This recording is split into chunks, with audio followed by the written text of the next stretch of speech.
This Hollow Knight Silksong series covers how to do all quests and missable content in order so that all rewards, endings, and achievements can be obtained. For best results, follow this series from the start of part 1.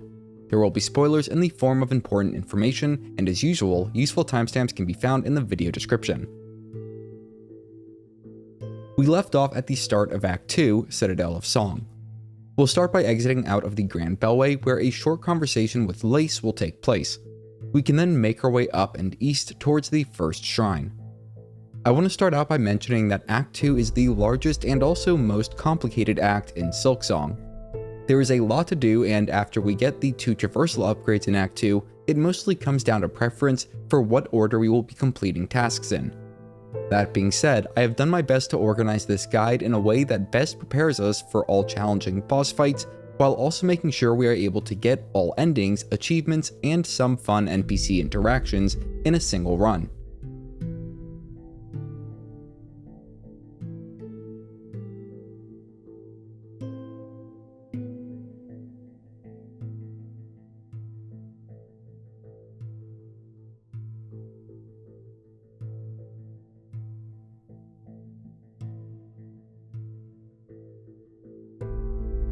Upon our first arrival at the first shrine, we'll go to the east edge to grab the white key, then enter and activate the bell shrine.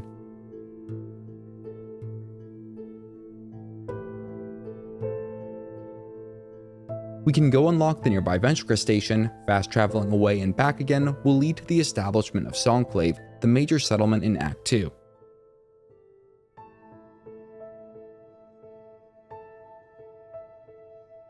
There are a few quests that we can take from the wish board, most important being the Wandering Merchant.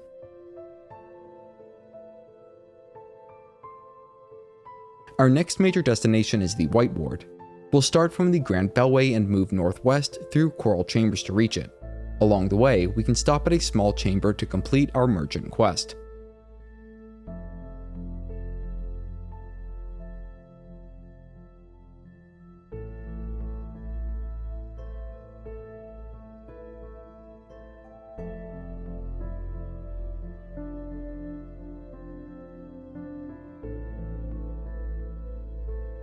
Jubilana is found in a small chamber up and to the west of Whiteward, cowering from 2 choir bugs. After defeating them, we can speak with Jubilana to complete the Wandering Merchant quest. We'll be returning to her soon enough, but for now, we'll go the short distance to Whiteward and unlock the lift there with the white key.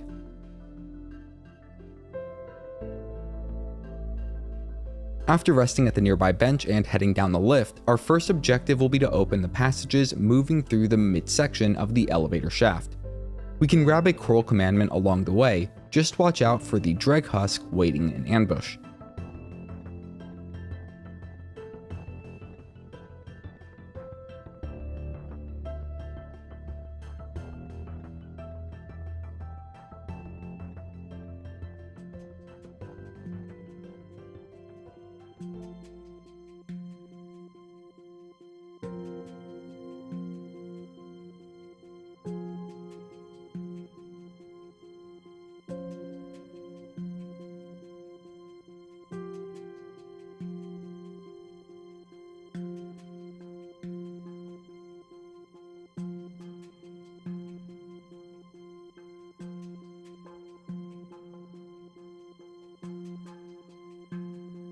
After opening the maintenance passage, we can call the lift back to the top of the shaft and quickly drop down and duck into one of the maintenance passages so that the elevator passes above us.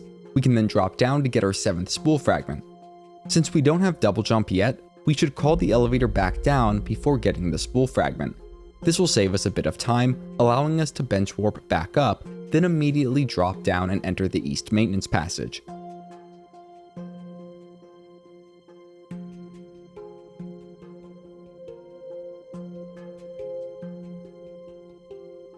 The Whiteward map station is found along this path, and we can then move east into the crematorium, past 2 morticians, and jump up to an elevated area. The powerful Injector band tool is then just a short distance west.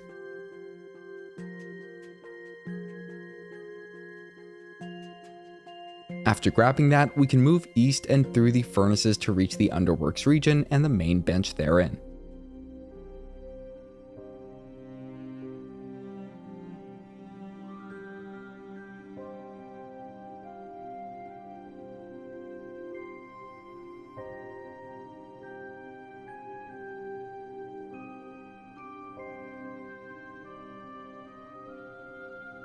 Another easy spool fragment can be found east of the bench at the bottom of a tall pit and through a breakable wall.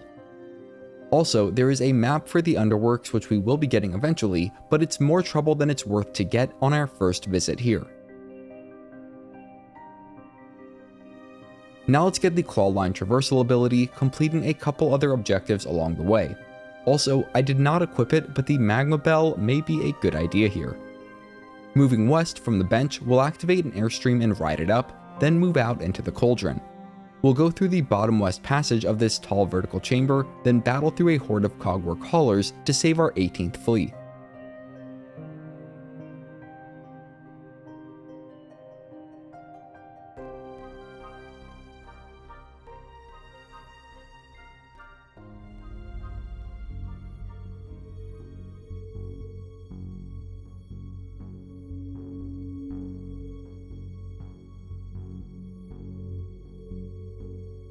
Moving back out, we'll then go through the bottom east passage and through the long horizontal chamber that follows.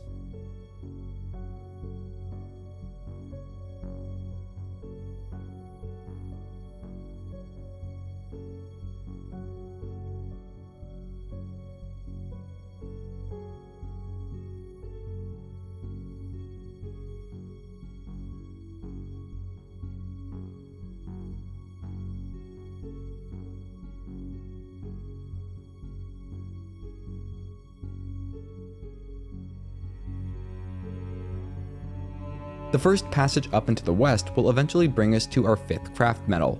I recommend hitting it just once, then dealing with the undercrank that drops down before trying to break the Craftmetal node and pick it up.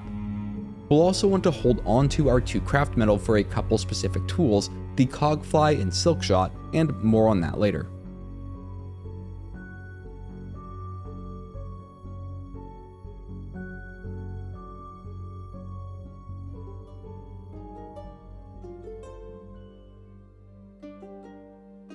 Moving back out, we can then go up a couple of levels and out the next chamber to the west to reach the Weaver Shrine for the Clawline ability.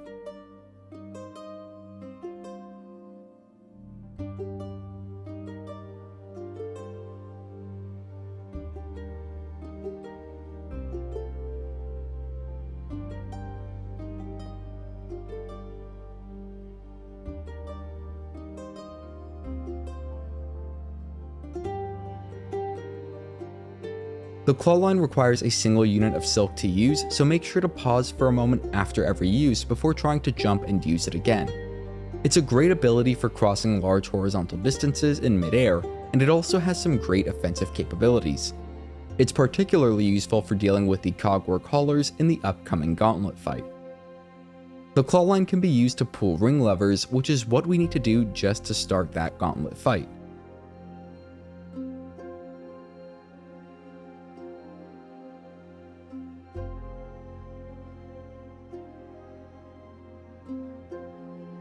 Once the fight is over, we can go through the newly opened passage to quickly get back to the main Underworks bench.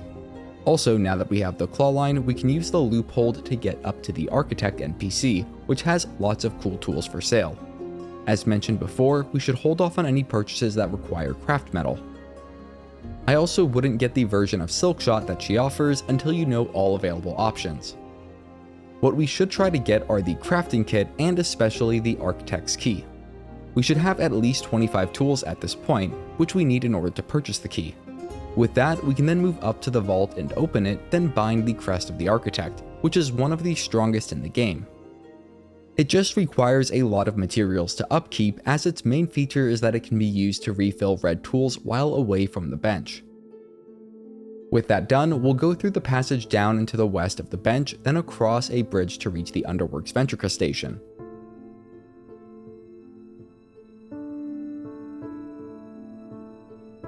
Before leaving, we can watch out for exhaust traps as we go through the passage out and down from the Ventrica to reach an arena where multiple waves of enemies must be defeated.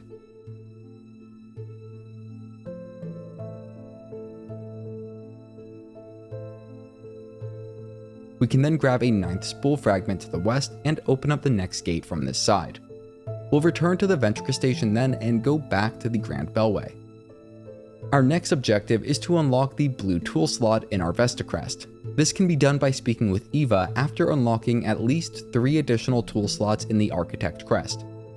Also, if you have not gotten the Twisted Child achievement and ending yet, and plan on following this guide closely, you should be able to use up to 2 memory lockets on the Hunter Crest with no consequences. I would only do that if you actually like and plan on using it though. In any case, we should complete the An Icon of Hope donation wish in the Bone Bottom settlement if we can, then make our way back to the Citadel. If, like me, you find yourself in immediate need of rosaries, equip the Barbed Bracelet and farm the 2 enemies just outside of the Grand Bellway. The charged attack with Architect Crest makes quick work of them. The nice thing is that we can also collect fine pins for that wish while getting our rosaries. Also, there is a really good rosaries farm that we will be able to do after getting the 2 Act 2 needle upgrades, so I recommend only farming these enemies here when absolutely necessary, or when it also allows us to complete a quest at the same time. Speaking of which, by the time I got all needed pins for that quest, I also accrued some 1100 rosaries. That's just enough rosaries to purchase both the Ascendant script tool and our 7th mask shard from Jubilana in Songclave. The Ascendant's grip is so helpful on platforming sections, and it is similar to the Magnetite dice in that once I equip it, I pretty much never take it off. Next, let's go through the long hall up and to the west of Songclave, past several Grand Reed enemies. This will take us to a chamber where the Cogwork Dancers boss must be defeated. There's so much progression locked behind defeating this boss, and they really aren't too bad, so we might as well get it done now. All we have to do is stay out of their direct path and understand that whenever that path ends on the ground, they also perform a flourish out to the sides. There are a couple area attacks that they can also perform, but besides that, the opportunity windows to get in attacks is fairly straightforward. With its high attack speed, the Wanderer Crest makes very effective use of those opportunities. The Cogwork Dancers have 3 main phases, and 1 silly phase. In the first, they move simultaneously. In the second, they do the same, but at a faster pace. In the third phase, they alternate their movements, and I actually think this is easier than phase 2.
Finally, once one of them is fully destroyed, the remainder will continue moving on its own, but becomes much easier to deal with.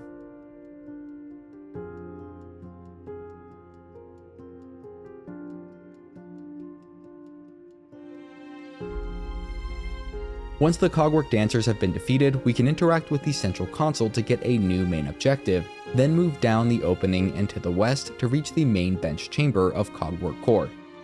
Both the bench and map are free for this location, which is a nice exception to the rule. We're now going to head towards High Halls for a very powerful tool, the Cogwork Fly. We'll also grab our 8th Mask Shard, rescue a couple fleas, and obtain our first Cogheart piece along the way. To begin, we can move down into the Cogwork Core and through the first passage to the west. This will lead to a battle against several enemy waves on shifting platforms.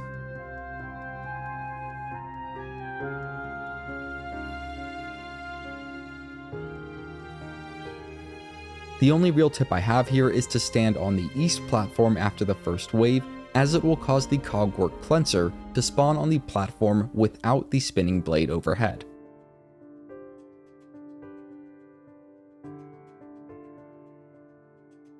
After defeating all enemies, we can move up and to the west to reach our 8th mask shard, which is a huge upgrade. We should now have 7 masks of health, meaning that we can take 3 double damage attacks without dying, rather than just 2. We can then step on the pressure plate to open a shortcut back into Coral Chambers, and we'll drop down to the banquet hall below. There is a pale oil to the east, and if only it was this easy to get. Instead, we need to strike the container holding it a few times, then speak with the NPC Mergwyn until we are able to start the Great Taste of Pharloom quest, which we will complete in due time. For now, let's move all the way west and open up the westmost shortcut to the area below. This will be crucial for a later challenge. Heading out west from here, we will then strike a lever to open another passage, then go down and further west. There are a few things to do in this tall vertical chamber. Up and at the end of the first eastern side chamber is our 19th Flea.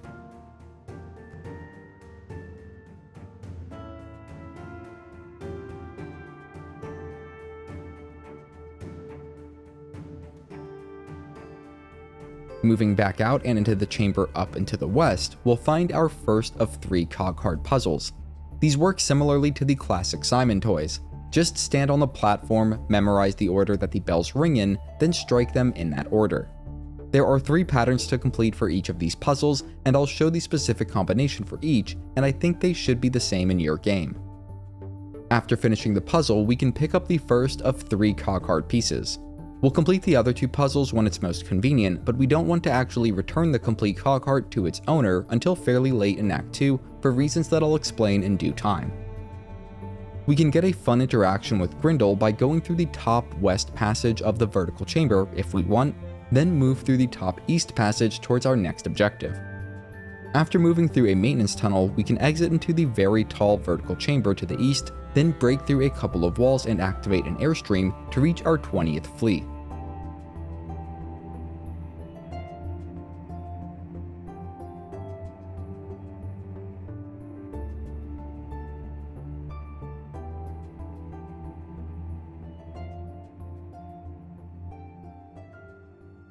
We'll then need to platform all the way to the top of this vertical chamber and move west to reach our next bench, just below the entrance of High Halls. I believe there's also a shortcut that can be opened up by going through the passage to the east up here, and I definitely recommend opening that up real quick before moving west. The main reason why is that while we can go through High Halls and get the Cogfly tool at the end of it, getting the Spool Fragment along the way is a lot harder without both the Cogfly and double jump. So I just came back later for that, and I recommend that you do the same. That shortcut that I neglected to open will make getting back here a lot faster and easier.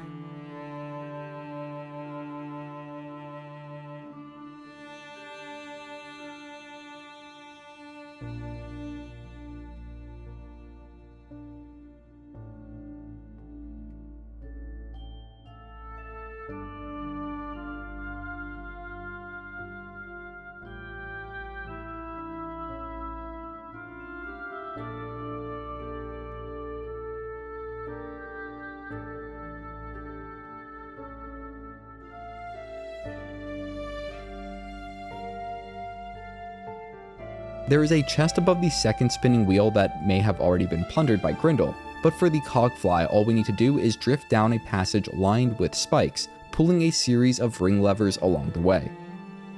In the chamber just west of a minister is a workbench where we can create the Cogfly tools with one of our Craftmetal.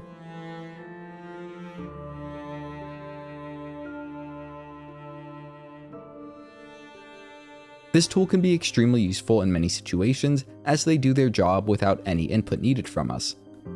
With that, we can move down the rest of the spiked path to reach the main High Halls bench, Ventrica, and map station. Also important, if we wait until later to get the nearby melody, which we will be doing in this walkthrough, we'll be able to get Chakra to help out. It's not necessary, but it is a cool interaction to get.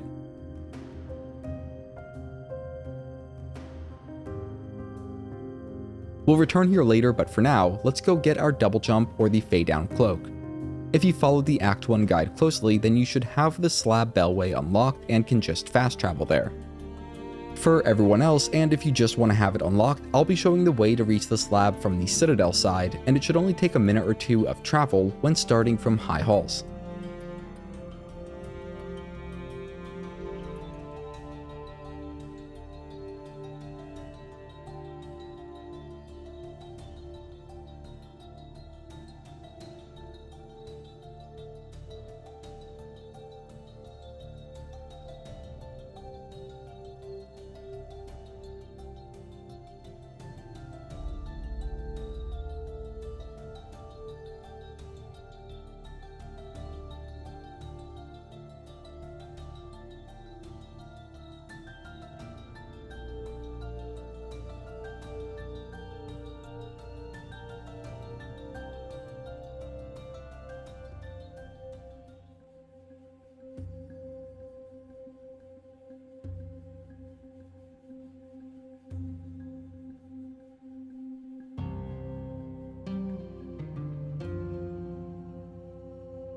Once we've made it to the Slab Bellway station, we can move out west and use the Clawline to reach Mount Fay.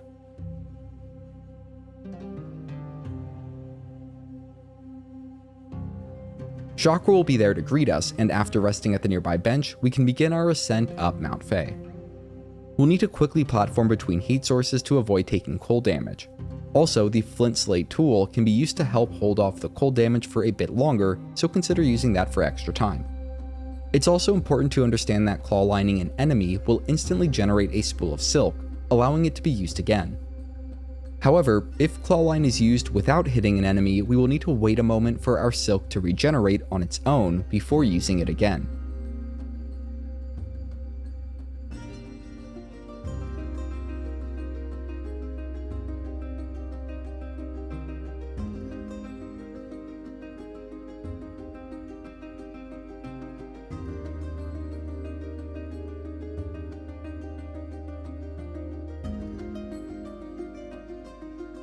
After dropping down a channel past a few Nemonids and refilling our silk reserve, we'll need to successfully cross a frigid lake to reach our first bench or checkpoint.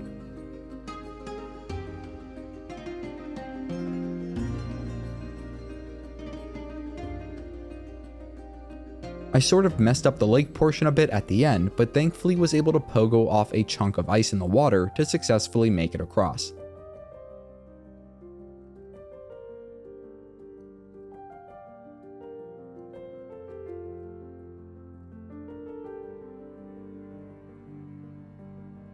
The first bench can be reached by going over it, out west, and then breaking a wall below to get back inside. Also to the east of the bench is a hidden passage that leads to the Memory Crystal tool. If you have trouble making it this far, or have trouble with the upcoming section, this bench is probably worth the Rosaries to unlock. Personally, I just kept moving up towards the next bench, and you can see on my map how far we'll need to go to reach it.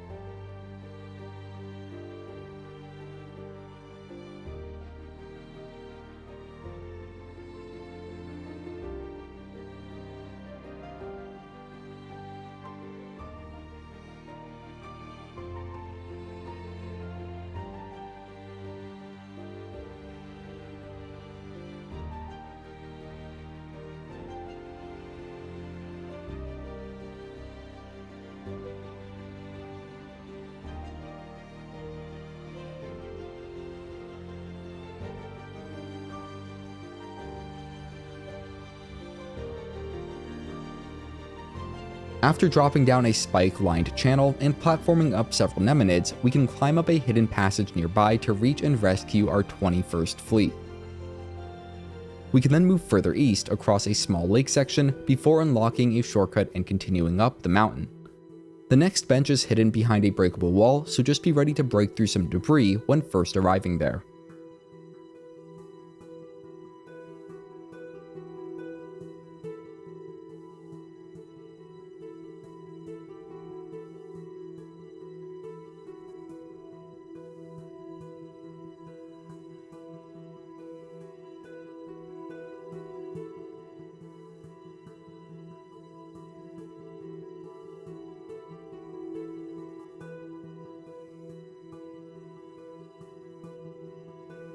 All that remains is one final effort to reach the top of the mountain.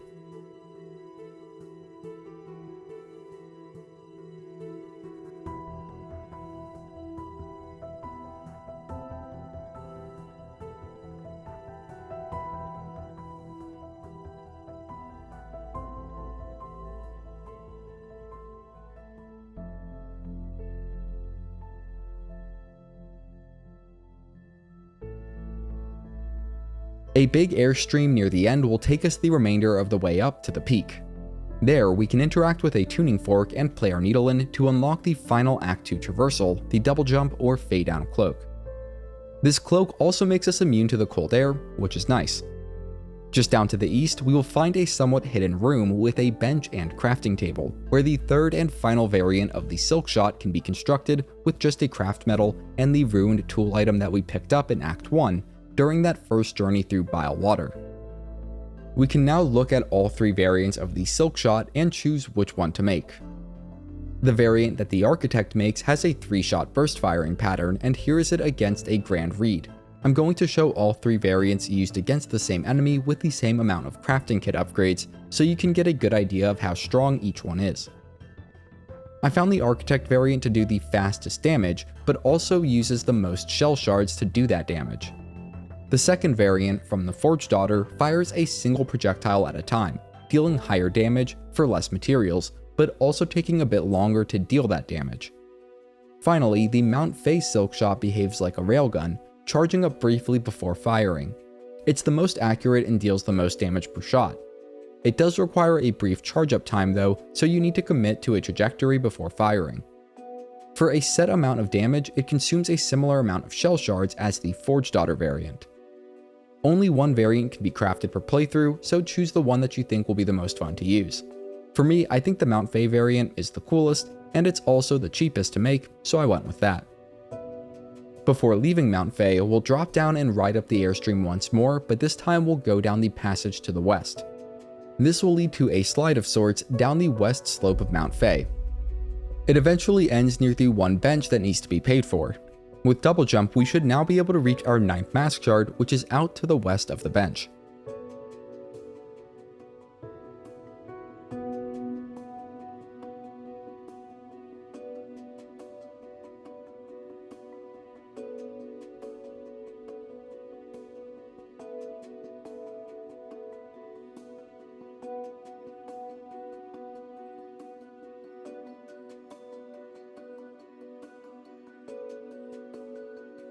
The easiest way to get back to the slab is by bench warping back to the peak of Mount Fae, then jumping off towards the east and just floating that direction.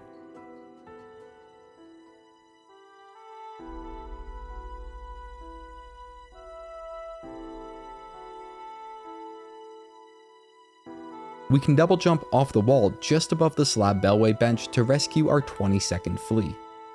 Also, after getting double jump, we can make a brief stop back at High Halls to take care of a nuisance. For that, we'll move a short distance back up towards where the Cogfly was obtained, but instead go through the western passage. We can move a crate there and double jump from it to reach a hidden area. We'll need to fight off a never-ending horde of Clawmaidens as we get to a huge strand of silk. However, once we destroy that silk, all Clawmaidens will be defeated, their hunter's journal entry will be completed, and they will no longer randomly spawn in throughout the Citadel to harass us.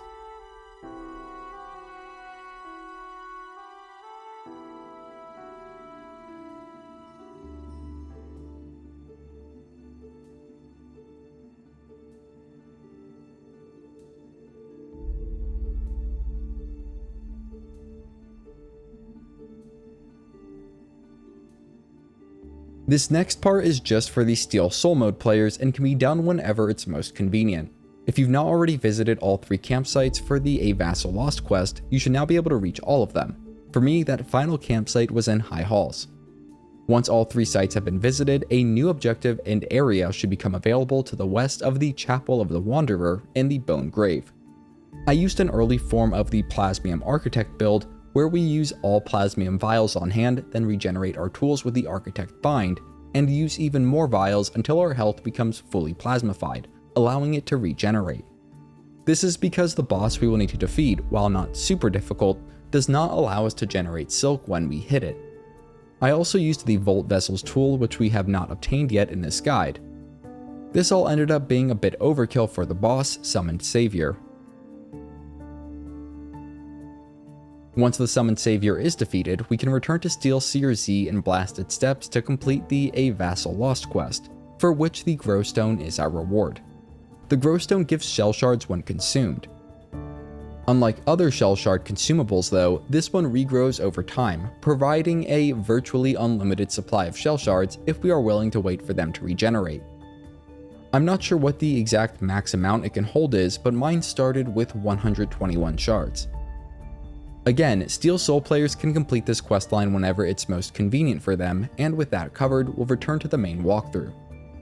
Now that we have double jump, we can access an important merchant up and to the west of the Blasted Step spellway. In this specific location, Grindle acts as a vendor and will sell a few key items, mainly the final crafting kit upgrade and the Thief's Mark tool, which significantly speeds up rosary farming. There's a ton we can do now with double jump, and a lot of the way I organized things was a matter of preference and to make the game easier faster. For example, we should prioritize getting the last Mossberry in the game so that we can upgrade our Druid's Eye tool. For that, we'll need to head into the Memoriam region, which is up and west of Songclave. After resting at the Memoriam bench, we'll go through the first passage up and to the east, through the Marrow-themed region.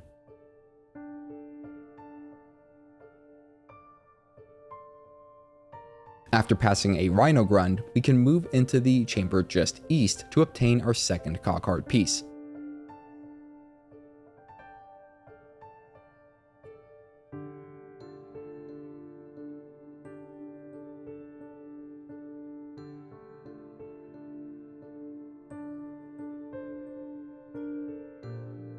The map station for this region is then found in the chamber below. We can move west from there and through the Moss Home themed area to find our final Mossberry, as well as a shortcut back to the bench. If you want to go straight to the Moss Druid now before continuing, you can, but come back here to complete a few more objectives right after. We can move east of the bench back towards the map station chamber. We'll then move up into the Shellwood themed area and down the west passage.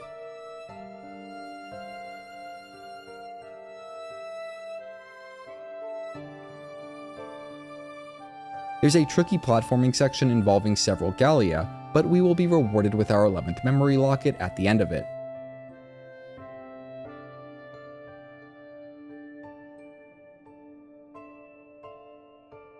We can then go back out of here and move up into the Sands of Karak region, going west from there.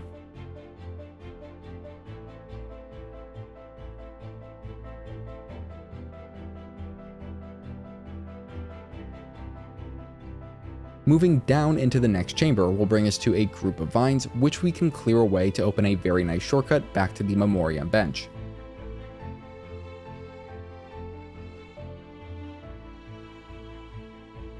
We can then move back up this way to reach the Ventrica station for this region.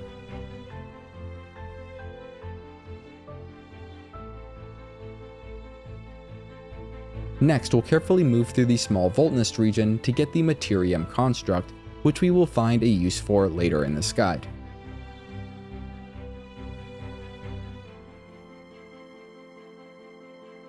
There's also a hidden room further east where a couple of Memoria will need to be defeated to get the Volt Vessel's tool, which is the only tool that can be shifted between two variants while at the bench.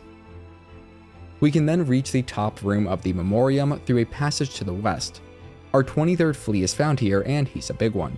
We'll need to give him a few good pats before he finally accepts our rescuing attempt and goes to the Flea caravan.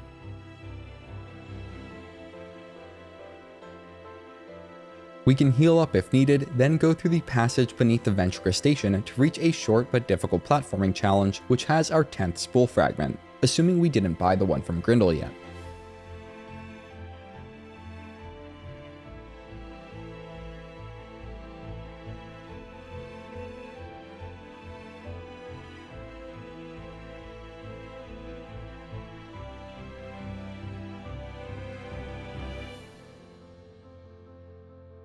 It's at this point that I took a trip to see the Moss Druid in Mosshome. Speaking with her should get us the Mossberry Stew for the Great Taste of Pharloom quest, as well as get our Druid's Eye tool upgraded to the Druid's Eyes. This doubles the amount of silk generated by the tool and makes it one of the best blue tools in the game. We can also make a quick trip over to the jailhouse in the Marrow, and Lottie has taken up residence there and will allow us to play a pin throwing minigame to win a tool pouch expansion. The game can be played more than that for additional rewards, but the only significant reward is the pouch expansion.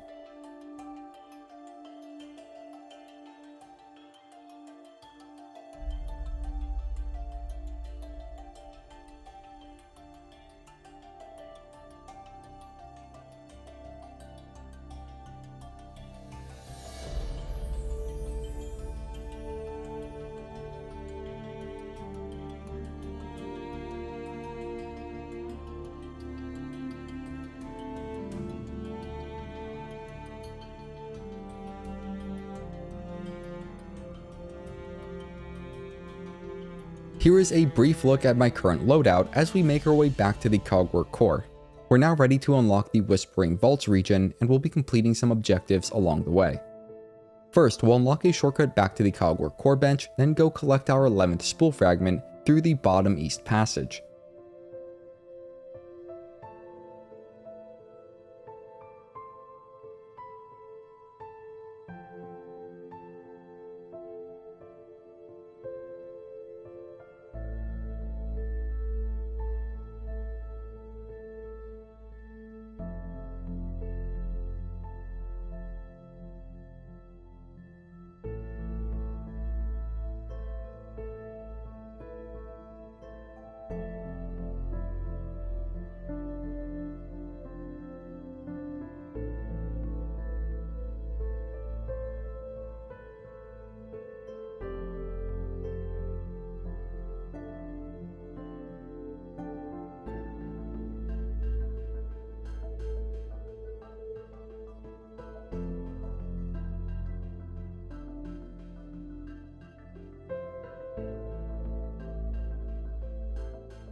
Bench warping back, we can then make use of that shortcut, unlock a second shortcut higher up, then move through the central east passage to reach the Whispering Vaults region. If you want to go through the upper part of the Cogwork core region and learn the first melody of the threefold song, you can do so now, but I'm going to save it for later just out of personal preference.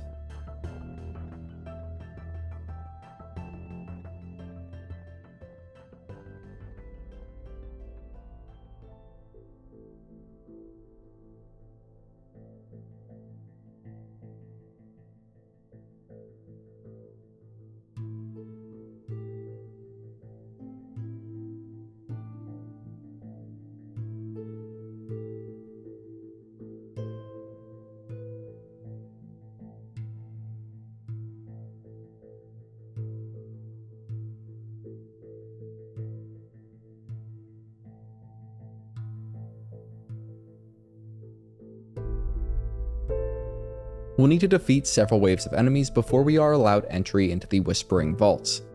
Once inside, the first thing we should do in the vaults is open a hidden passage in the top east corner.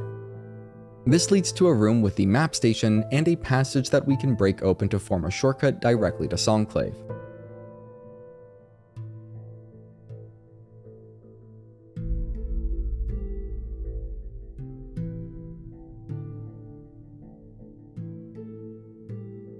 We'll then make our way down through the main chamber of Whispering Vaults, going through the lowest passage to the east that we can reach at this point.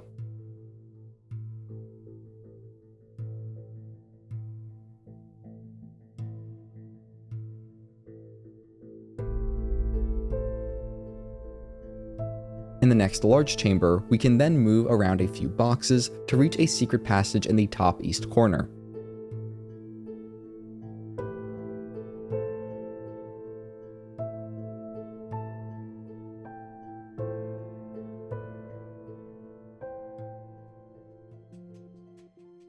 This leads to a new area where a 12th memory locket can be found up and to the west.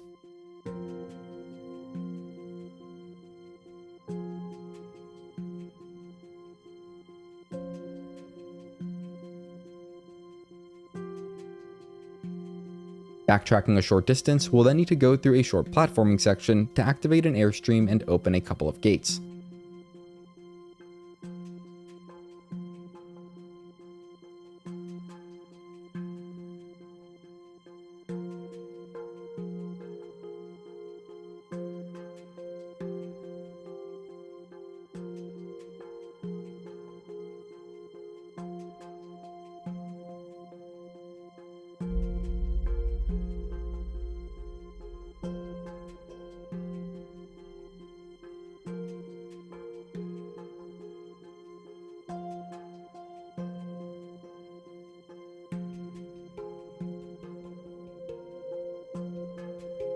We can then ride the airstream up to an area out east of Songclave, where our 24th Flea is located.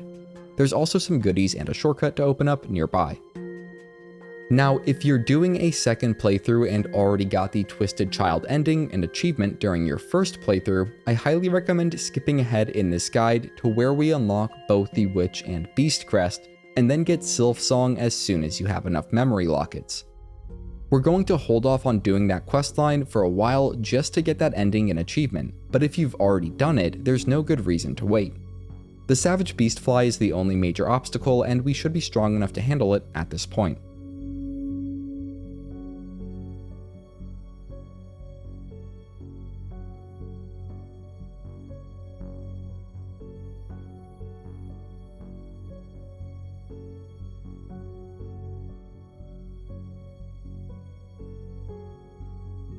Once we are ready, we'll move back down into Whispering Vaults and take the same path as before to return to that second large chamber. This time, however, we'll go through the bottom west passage.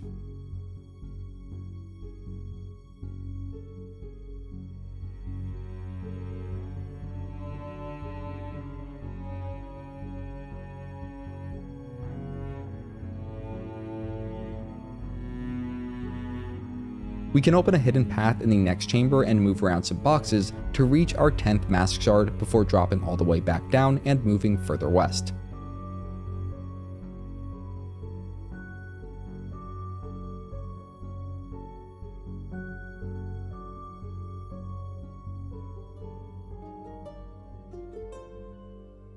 Down to the west in the next chamber is the final Cogheart piece puzzle. Once again though, we do not want to bring this heart to its owner, the second Sentinel, until much later in Act 2. The quick and simple reason is that if we do, it will ruin a really good Rosaries farm.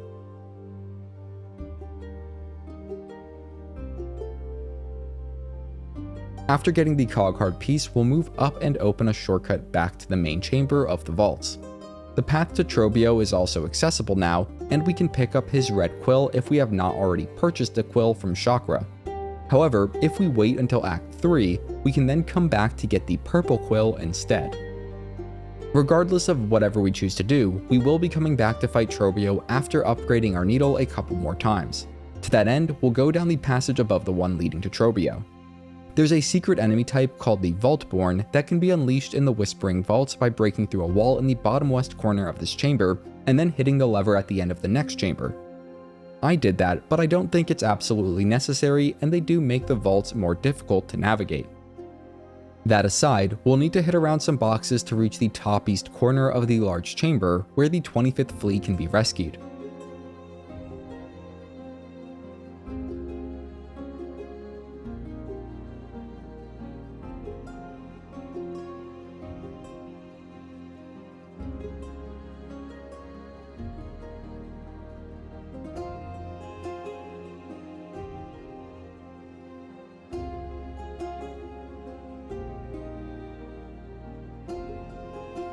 Finally, we'll need to go through the passage down to the west and complete one final box puzzle to obtain our first Pale Oil of Act 2.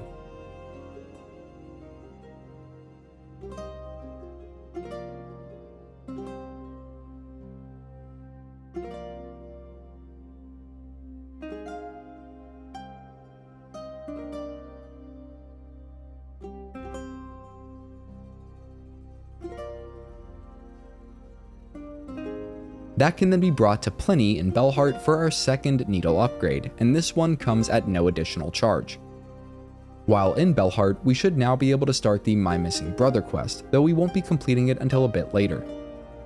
Also, it's likely that we've defeated at least 100 unique enemies once or more at this point, completing the Bugs of Pharloom quest. That means we can return to New and Halfway Home for another tool pouch upgrade. While there, we can double jump up to a previously inaccessible loft, where our 13th memory locket is found. Before moving on, we'll want to make sure that we have the path between Halfway Home and Belheart fully unlocked. It was while I did this that Morwing attacked me just west of the Greymoor Bellway. Double jump and especially Clawline made this fight so much easier, and it felt pretty good to put the beatdown on Morwing after what it did to me on my first playthrough.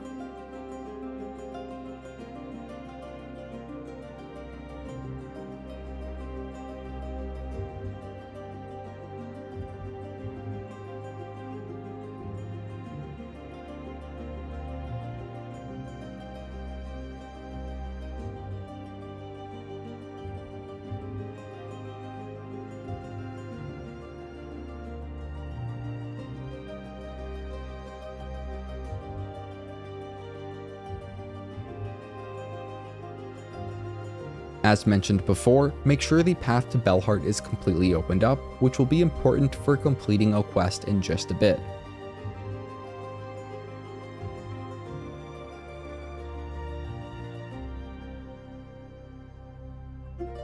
If you're like me and need to farm up more rosaries, make sure to equip the Thief's Mark, which will greatly speed up the process. We need 300 rosaries to complete the Building Up Songclave donation quest.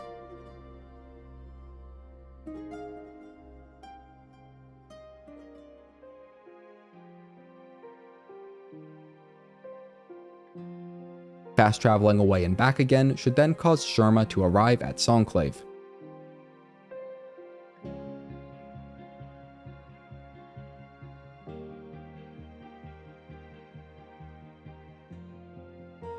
After speaking through all of his dialogue, we'll do the fast travel thing once more, and this should cause the Balm for the Wounded quest to show up at the wishboard.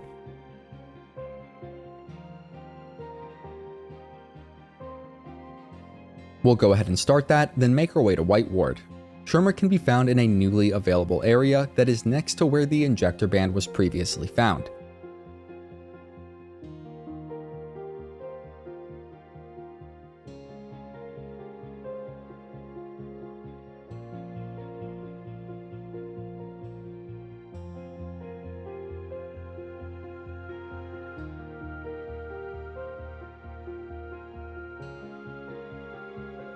After defeating several waves of enemies, we can speak with Sherma to complete the quest and get our 12th Spool Fragment.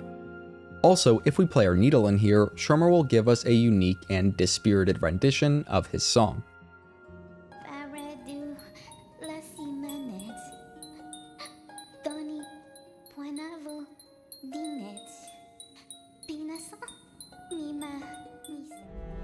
While here, we may as well go get our second Silkshot. Moving out of this area, we can jump up a hidden passage nearby. There's a ring lever to the west beyond a pile of debris, and pulling it will cause the Surgeon's Key to drop out.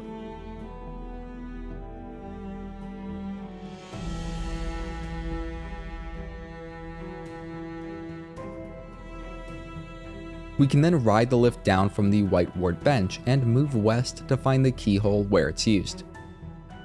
Dropping down will lead to a fight with the Unraveled.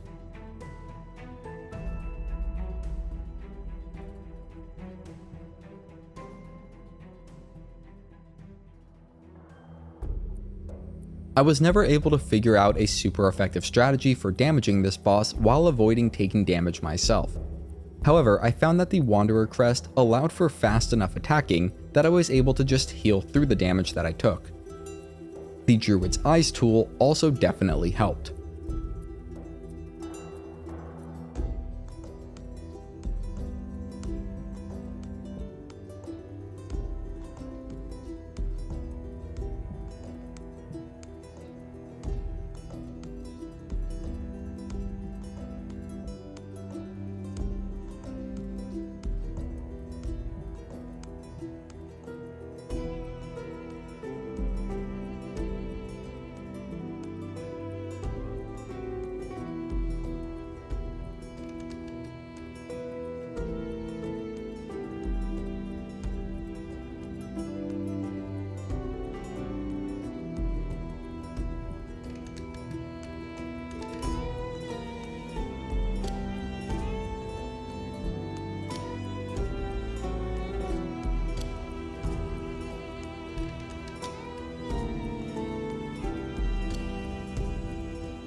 After defeating the Unraveled, we can jump and grab the Silkshot, then complete a short platforming section.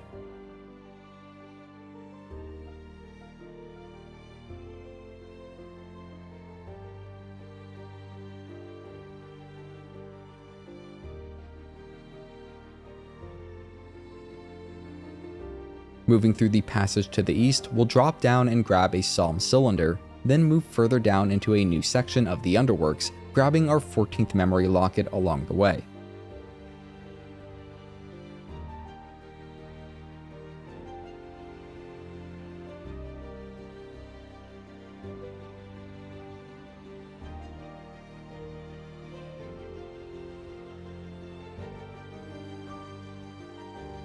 Going down and west from here will bring us to a tall vertical chamber. The map for the Underworks can then be picked up in a small room a bit further down and west.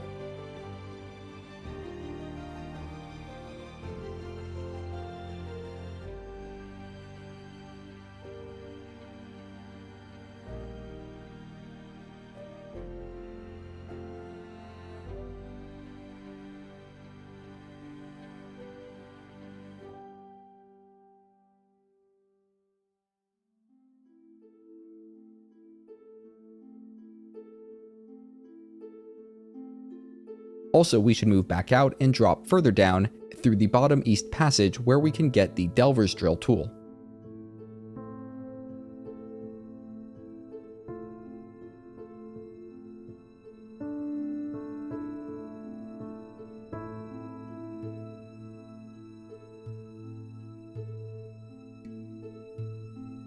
I then bench warped back to where we got that memory locket and moved east from there to reach the Underworks Ventrica.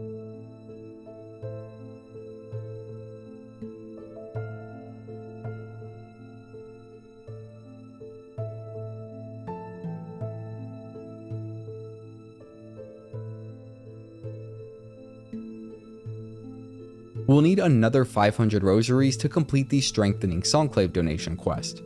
Once we've done that, we can fast travel away and back again to make the Lost Merchant quest available at the Wishboard. We'll then need to move east through Memoriam to the room with the map station.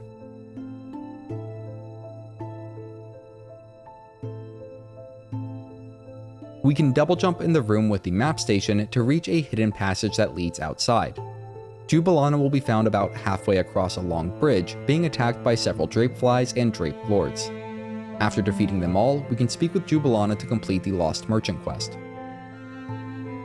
Our next destination, Putrefied Ducts, is nearby. At the east end of the bridge, we can double jump up to a breakable wall, and the ducts are just beyond it. Plenty of annoying enemies dwell here, and the Barnax can be a real pain. The best strategy to deal with them is to Clawline through them. If we do get caught by one, we'll need to spam the jump input until we escape. We need to get all the way east through this first long horizontal chamber, but we'll then be able to unlock the Putrefied Ducts Bellway on the other side.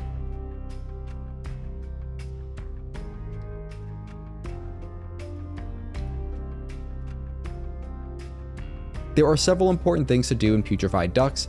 First, we will move out west from the Bellway and go down a couple levels, entering the first passage to the west. We can ride a Barnack tentacle up to a hidden chamber where the Putrefied Ducts map is located.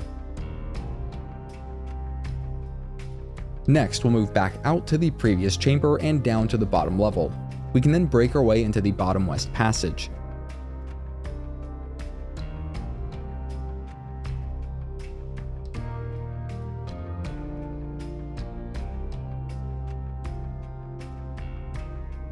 Moving all the way west, just beyond an unfortunately placed duct sucker, we'll find the Key of Apostate, which will be important for fully exploring the slab.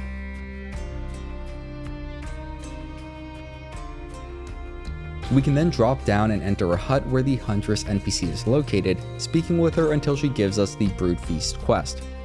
We'll then want to move out and east to open a shortcut, which will make return trips easier.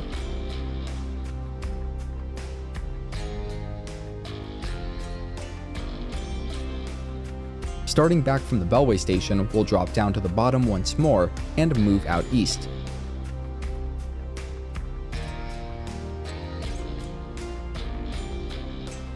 We'll need to stay as far up on the top level as we can as we move to the far east side.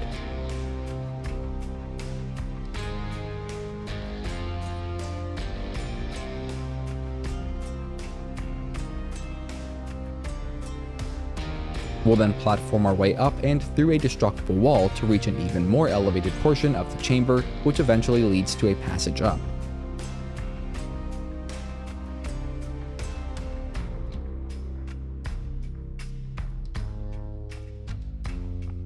The Wreath of Purity tool is found to the east near a dilapidated hut, and it makes exploring muck maggot infested regions a lot easier. We should also go ahead and open a shortcut back out to the vertical chamber near the bellway, which will make getting through the passage beneath us a lot easier as well.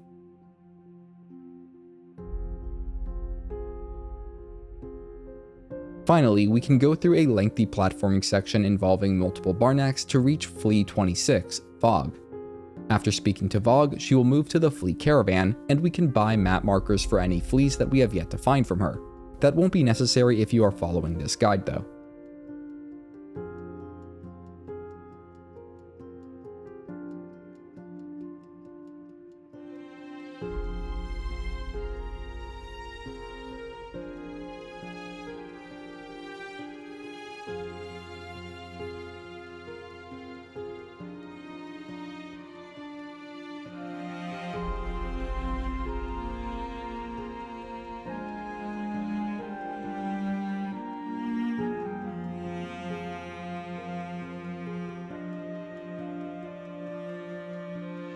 We can drop back down to the bellway, then make use of that shortcut we recently unlocked as we move towards the far east edge of the Putrefied Ducts.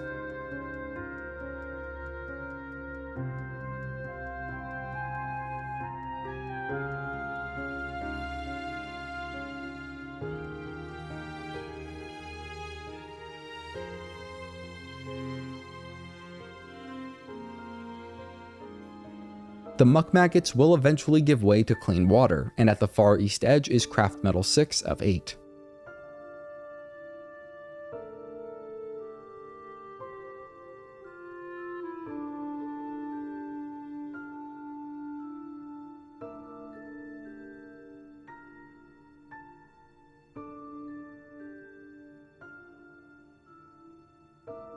I wanted to complete the Brood Feast quest at this point and figured it would also be a good opportunity to get some much needed rosaries.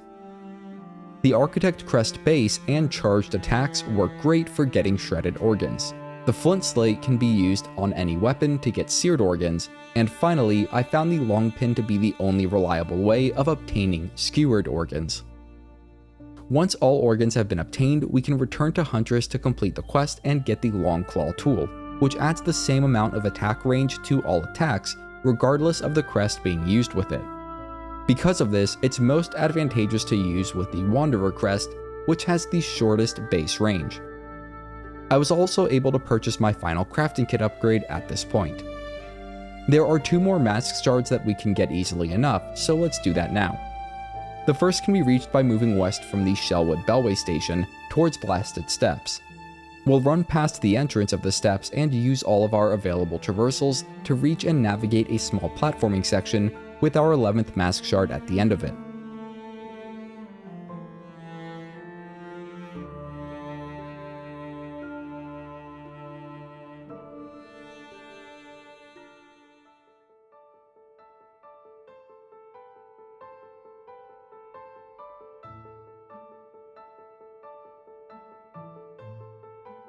Next, we'll make our way to the Slab Bellway and get a couple upgrades there. First, even if you didn't participate in the Act 1 jailbreak scenario, you should be able to follow the path that I take with just the Key of Apostate. This will allow us to reach a new hidden chamber where the 15th memory locket can be found.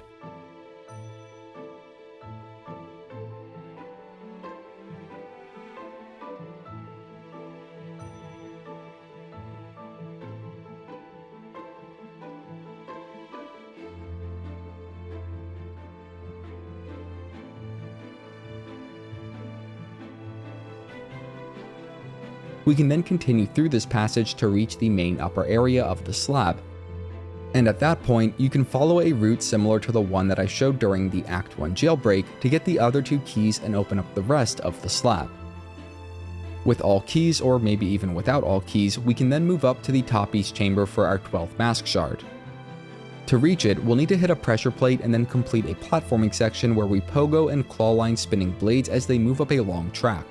I found this challenge to be easier and more forgiving if we activate the pressure plate multiple times before starting. Getting Mask Shard 12 will bring us to a total of 8 full masks of health. As a quick side note, if you have both the Witch Crest and Beast Crest unlocked, and don't worry if you don't yet, we'll cover that later in the guide, but if you do, 15 memory lockets is enough to fully expand all non-hunter crests and get the Silksong upgrade from Eva, but I digress. I'd say we are ready to get the 4 remaining ingredients for our Great Taste of Pharloom quest, which will allow us to upgrade our needle again. We'll start by going to the Pinstress Hut in Blasted Steppes, and platform our way up to the Sands of Karak from there.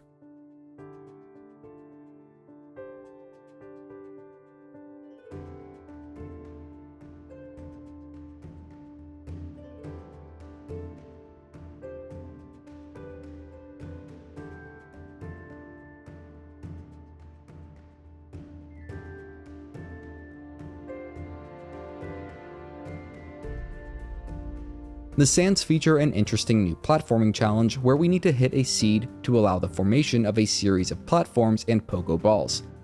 These platforms are temporary, so we need to move across them quickly before they disintegrate. After getting across the first 2 of these, we can then briefly go along a path up and to the west to reach our 16th memory locket, before backtracking to where we came from. We'll then go further east until reaching a tall vertical chamber.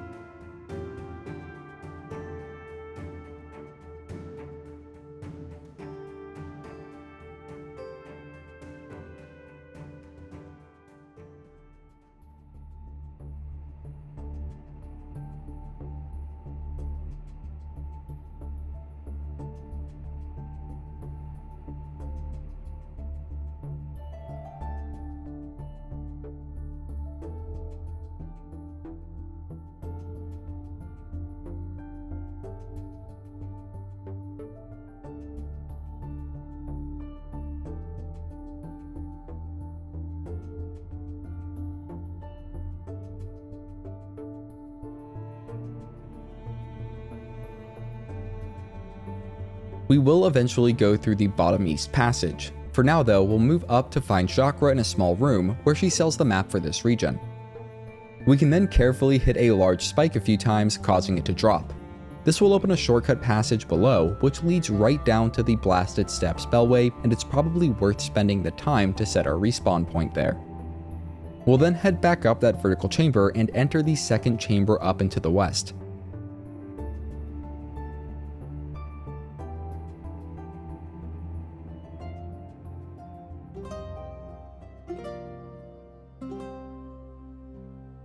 There is then a large platforming section that will require us to break through lots of spiky debris. At the end of it is our second ingredient for the Great Taste of Pharloom, the Crust Nut.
While here, we may as well do a bit more platforming, get a simple key, rescue a flea, and open up a couple major shortcuts.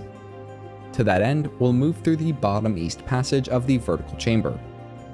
We'll need to get partway through the horizontal chamber that follows, then complete a tricky platforming challenge to reach the top west corner where our 27th Flea is located.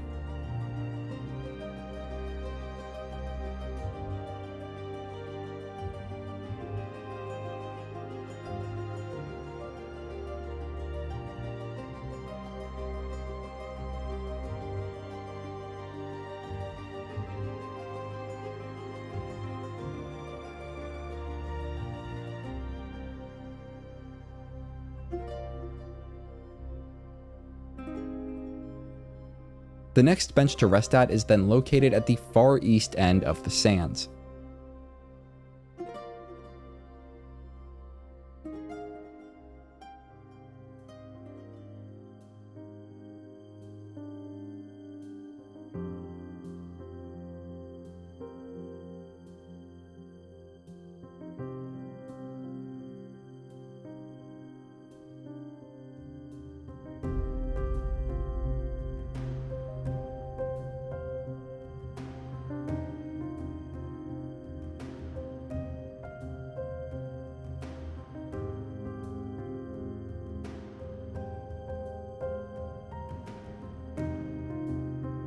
A simple key can be picked up near the bench, and we should go down the nearby lift to open up a shortcut down to blasted steps, before heading back up and going west to the vertical chamber.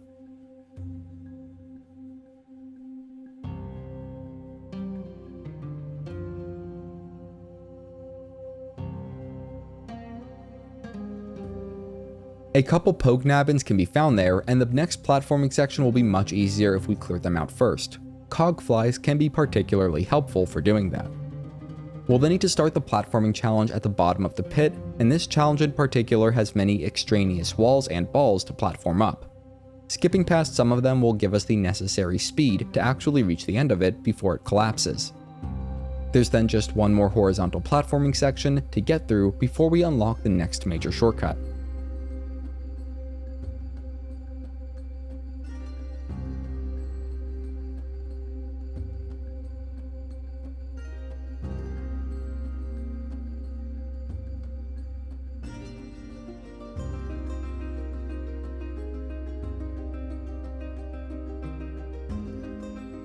We'll eventually get back to the top part of the main vertical chamber and can knock down a large red spike to open up a shortcut that leads straight down to the blasted steps bellway.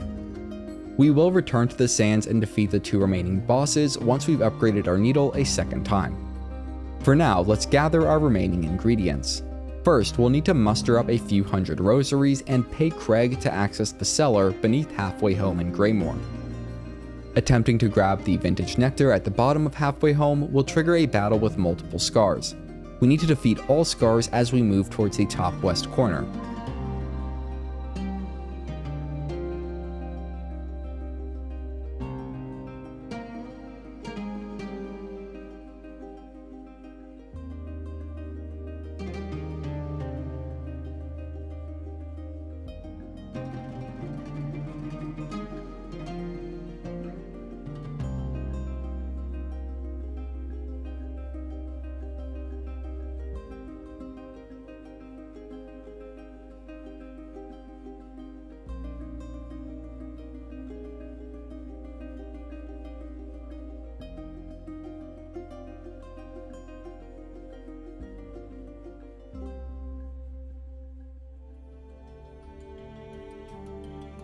This will then trigger a second wave of scars to emerge, including a scar guard. We'll need to defeat all of these as we move back towards the bottom.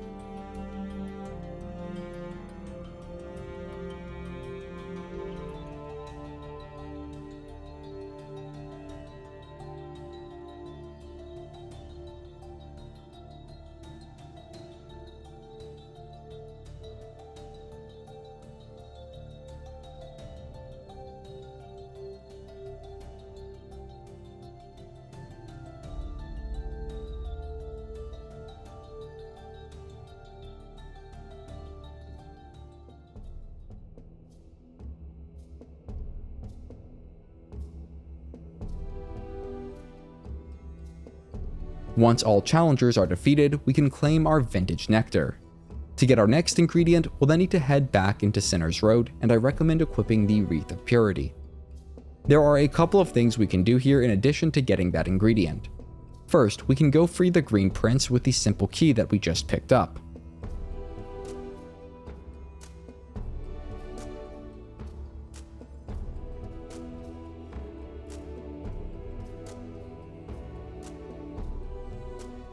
We can then head towards where the barbed bracelet was obtained, but this time we'll use double jump to reach an elevated path that leads up. There's a shortcut that we can open up, leading west towards the Sinner's Road bench, and we'll want to go set our respawn point there if we have not already. Along the way, we'll find Courier Pill being attacked by a couple bug thugs and can rescue him to complete the My Missing Brother quest that we picked up a while back.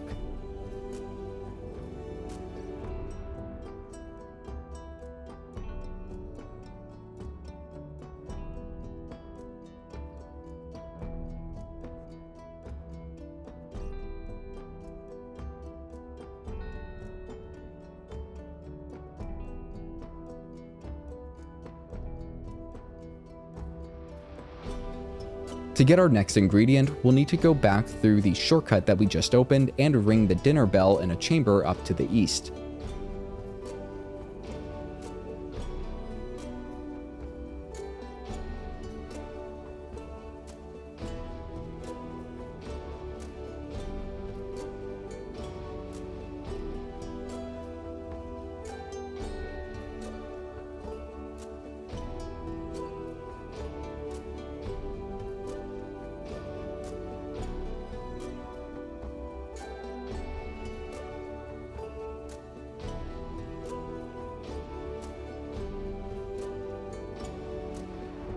After defeating a couple roach servers, Chef Lugoli will show up. We can only get hit by so many muck maggot balls before our Wreath of Purity breaks and we get infected, which will spell almost certain doom. Distance is our friend in this fight, and Clawline will allow us to take advantage and get in attacks when the chef is vulnerable. Cogflies can also be super helpful.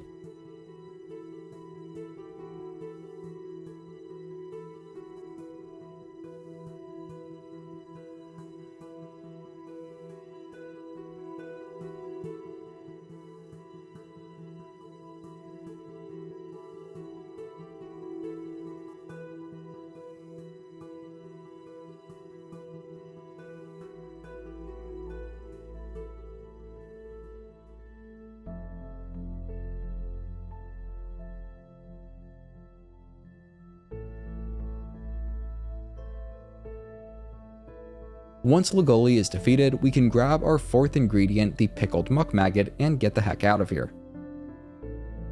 With Tip and Pill rescued, we should then be able to go get the final ingredient for our quest, the Courier's Rasher. We then need to deliver this on foot without fast traveling all the way to Loyal Mergwyn in the Citadel. I found the best path to be the one that goes through Greymoor, Sinner's Road, and the Exhaust Organ. The Courier's Rasher will degrade over time. In addition, taking damage, falling far distances, and even sprinting into walls or other obstacles will take large chunks of health away from it. We need to be quick and careful to deliver the Rasher on time. If you are really struggling to reach Mergwyn because of enemies, you can go backwards through the path starting from Mergwyn and defeat all enemies on the way back to Tip and Pill. You also need to not rest at any benches along the way. Then, the path back to Mergwyn will be clear, at least of enemies.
As long as the Rasher has even a sliver of health left upon speaking to Murgwin, it will count as being successfully delivered.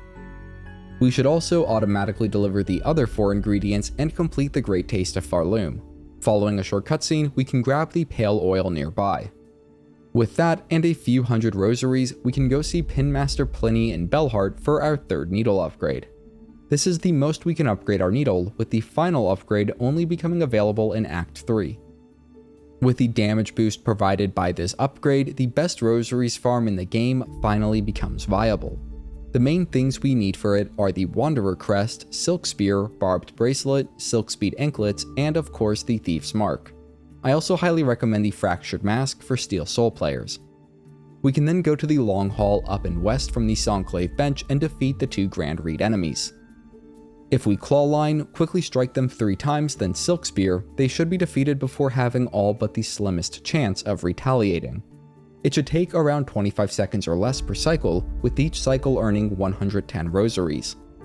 I did this for about 25 minutes to get 6,000 rosaries, then proceeded to buy out all items from Jubilana, Grindle, and the Architect. There's still 1 Craftmetal left for us to get, so we'll have to wait until then to get the final tool from the Architect.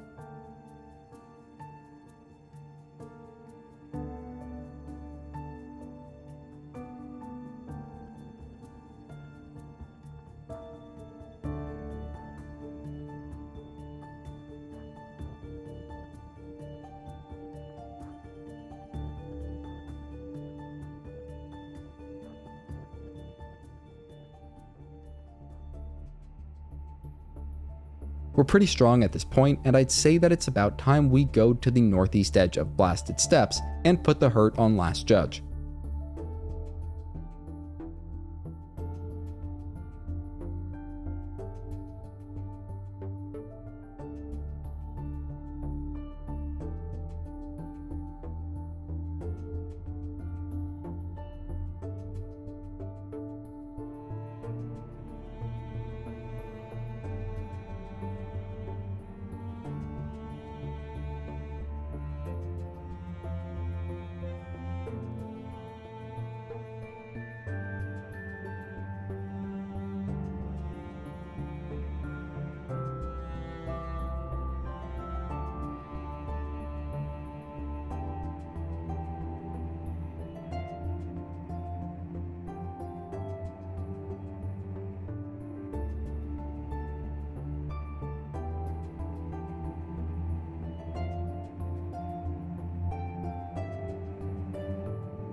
Once the judge is dusted, we can move into the Grand Gate and use the map station, then climb to the top of a platforming section that is trivialized by our Act 2 traversals to get our 15th Spool Fragment.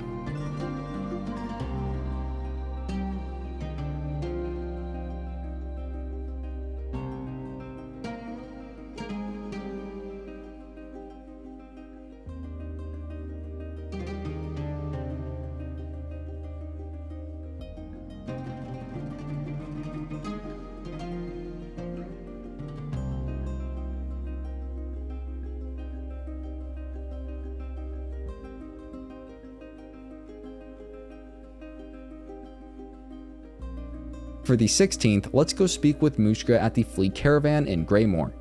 With the last judge defeated, they should now be willing to move to the Grand Gate location, and we can ride along with them for our next Spool Fragment. While here, we may as well engage with Krat's spa. While inside, Krat will try to peep on us and we can hit him and then confront him outside for free spa visits.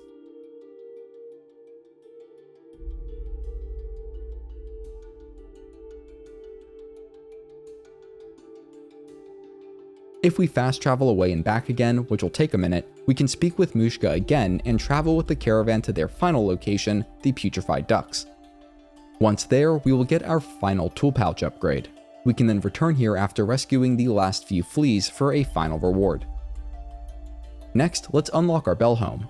If we haven't already done so, we'll need to speak with Pavo near the Bellhard bench and go through all of his dialogue. We can then fast travel away and back again to complete the Restoration of Bellhart donation quest. Then repeat the process for the Bellhart's Glory quest. Once more, we should be able to speak with Pavo for the Bellhome key.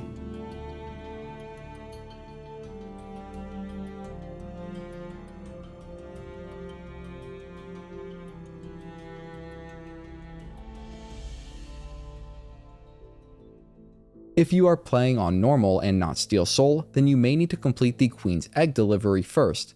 It starts in Bellhard and ends at Styx and Sinner's Road. If you still don't get the Bellhome key, make sure any other remaining quests from the Bellhart Wishboard have been completed. We'll want to make sure that we go into the Bellhome and construct the Materium. Doing so will allow us to collect samples for it at specific locations throughout the world. Also, if you are playing on Steel Soul mode, you can purchase a special metallic lacquer from Frey to paint the Bellhome with, which is nice.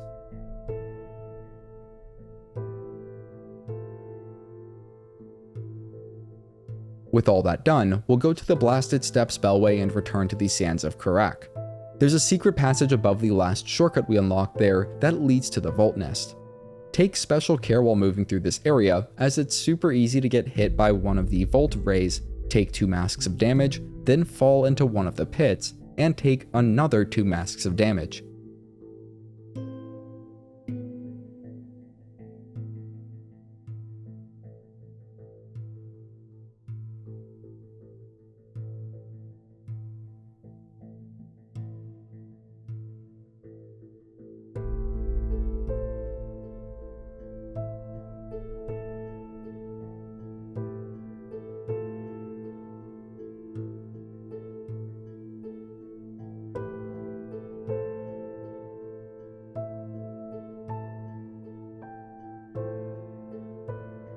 Assuming we can get to the bottom west corner of the nest, we'll encounter the Volt Worm, which is a bit intimidating at first. However, it only has 2 attacks to choose from and both are fairly easy to avoid. Then it just comes down to hitting the Volt Worm when possible until it's defeated.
Upon our victory, we'll be rewarded with the Volt Filament tool. We can then move a short distance east to collect a Voltridian sample for our Materium. There's a shortcut path to get back out of the Volt Nest, but I almost died while going along it and decided to just bench warp to the Bellway and climb back up the vertical chamber. However it's accomplished, we'll then need to move up into the west of the chamber beneath the Volt Nest towards the Coral Tower.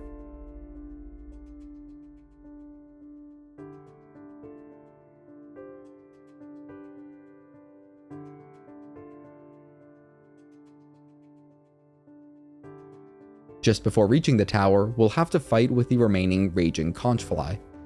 It behaves much more aggressively this time around and summons adds. This fight is pretty fierce, but with our fully upgraded needle, we should be able to end the Conchfly in short order.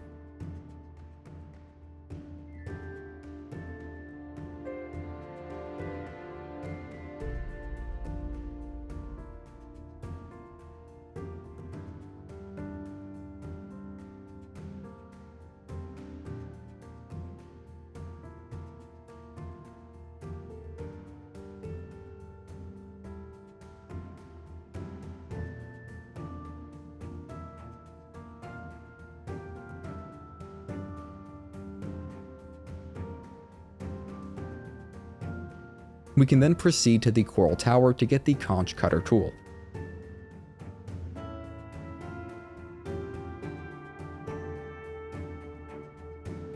Our next objective is to learn 2 of the 3 melodies for the threefold song. To that end, it's time to face off with Trobio. Starting from Songclave, we'll drop down into Whispering Vaults and make our way to the stage. There's a gate that we can unlock to the west of the stage that will allow for a faster run back when starting from the Grand Bellway.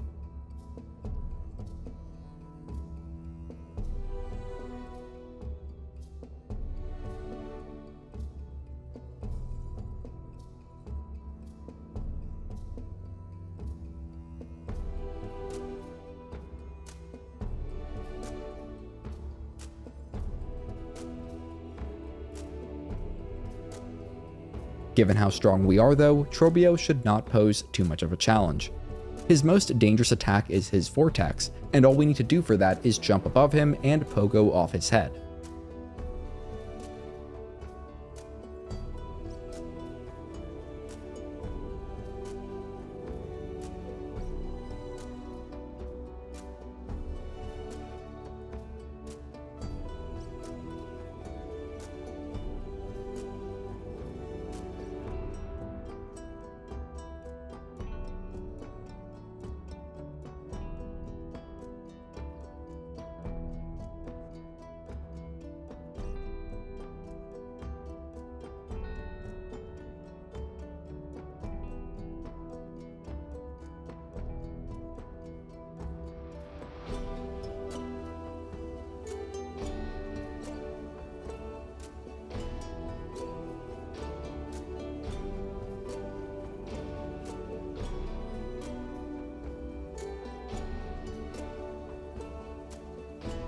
We'll get Trobio's Claw Mirror Tool upon defeating him, and can then move through the Eastern Passage and take the elevator down to a sub-area that connects to the exhaust organ.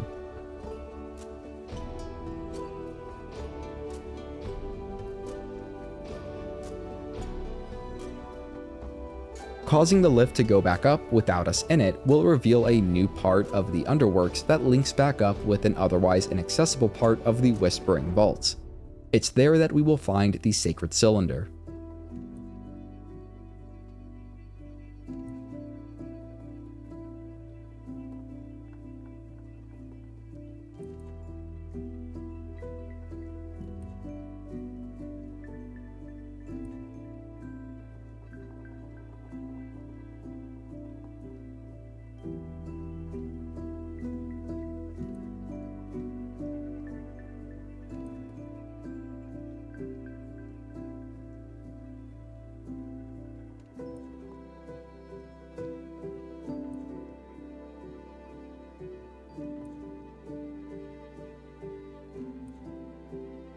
With the Sacred Cylinder in hand, we can work our way back up through the Whispering Vaults to find Vault Keeper Cardinius.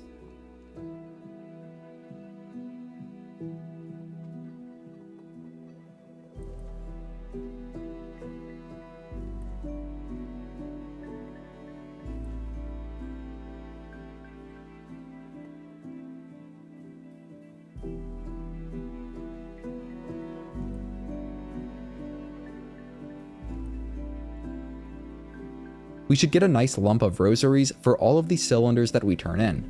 The only one we truly need is the Sacred Cylinder, and we can play it, then play along on our Needlein to learn the Vault Keeper's melody.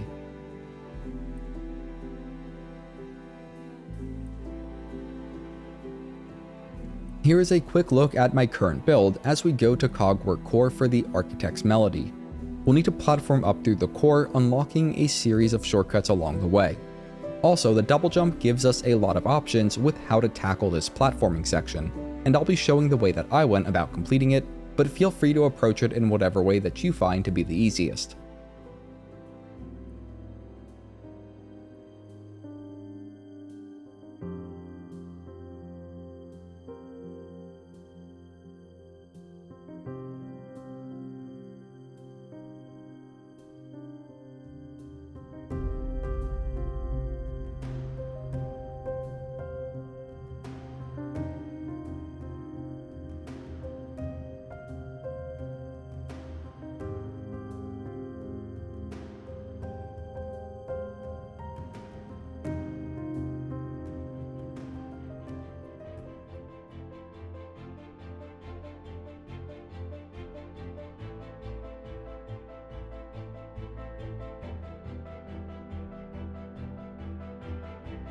We need to solve a puzzle at the top of Cogwork core to learn the melody. I'll show the specific combinations, but if you just match up the 2 bottom rows on each column, then it should guarantee that at least one pattern on each of the 2 rows above them will also line up.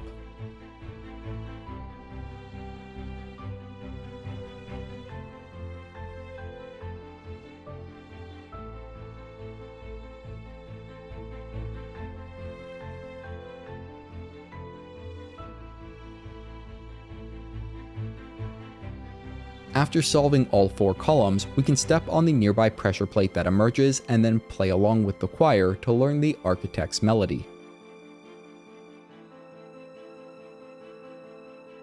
We'll then need to manually make our way down and out of here, and I've seen speedrunners do this insanely fast, but a speedrunner I am not.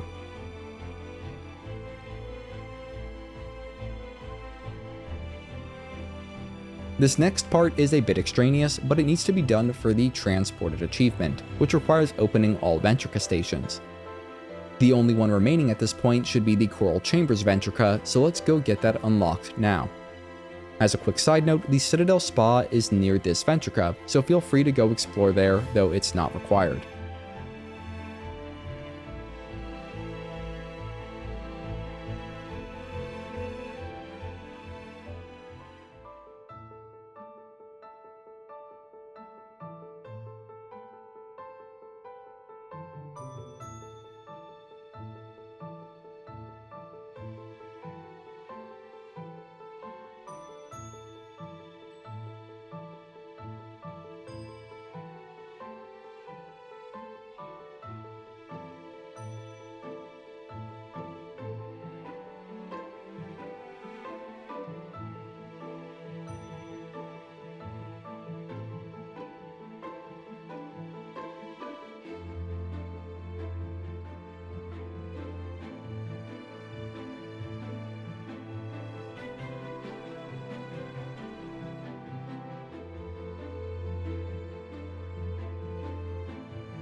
Also, if we fast travel away and back again, then move back up the way we came, we should run into the Green Prince for a brief interaction.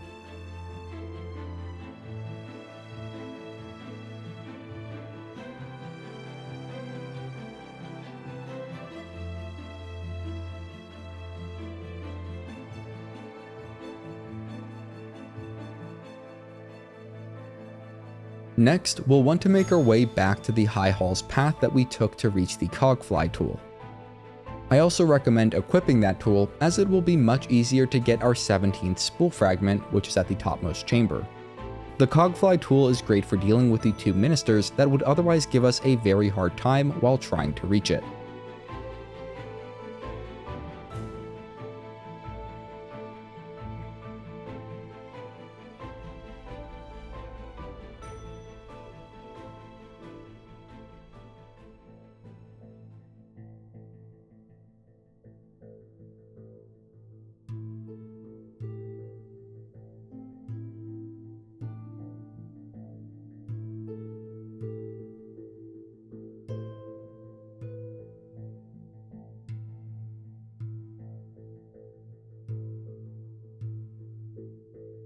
We'll then fast travel to the High Hall's Ventrica, and we will still want to wait to learn the final melody of the threefold song. For now though, we should be able to put that last key that we purchased from Jubilana to use. We can unlock the nearby vault and plunder it for Rosaries. Also located in the lowest chamber of this vault is the Rosary Cannon tool.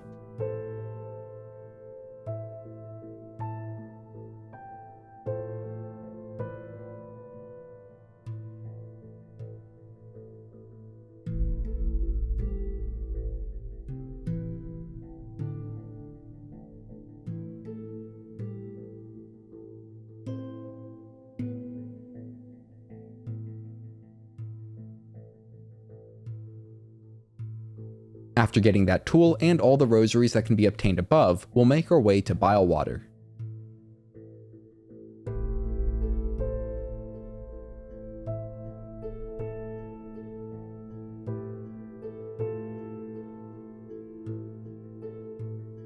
With Double Jump, we can make a brief trip into the upper parts of Bilewater to find Chakra at her last location.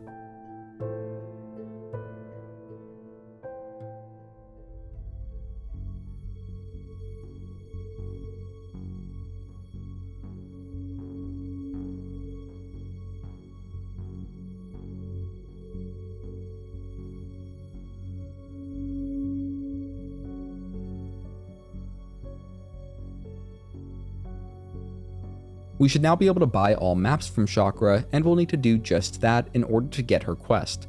There are 14 maps to purchase in total. Those maps are for the Mosslands, Marrow, Deep Docks, Far Fields, Wormways, Hunter's March, Greymoor, Bellheart, Shellwood, Blasted Steppes, Sinner's Road, Mount Fay, Sands of Karak, and finally, Bylewater. We only need to buy the maps, with all other items for sale being strictly optional.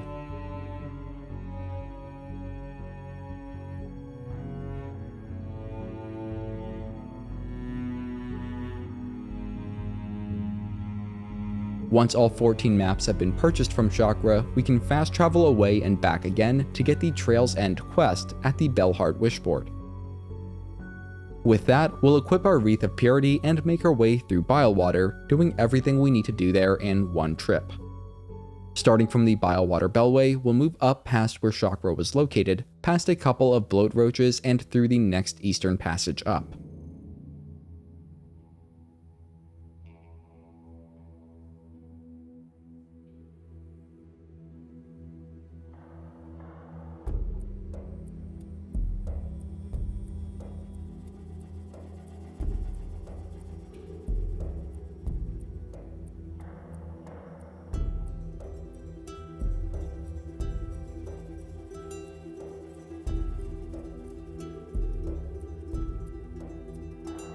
We'll move directly east under a couple of Mothleaf Lagnia, then break our way up through some walls to get the Quicksling tool. Attempting to go further up will result in some spike balls being dropped on our face, so instead we'll just drop back down and head further east.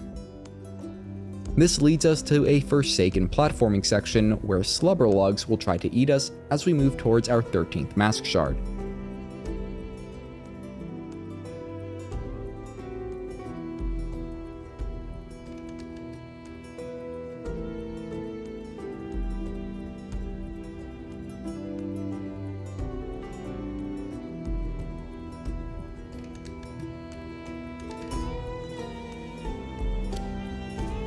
We could backtrack out of here with a shortcut taking us about half the distance, but I ended up just warping to the Bylewater Bellway before making my way back to the first vertical chamber with the Mothleaf Lagnia.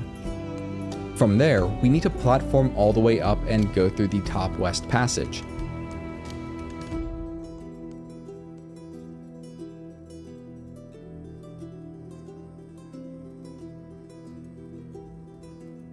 We'll then need to get up past a few more bloat roaches and through the next east passage up.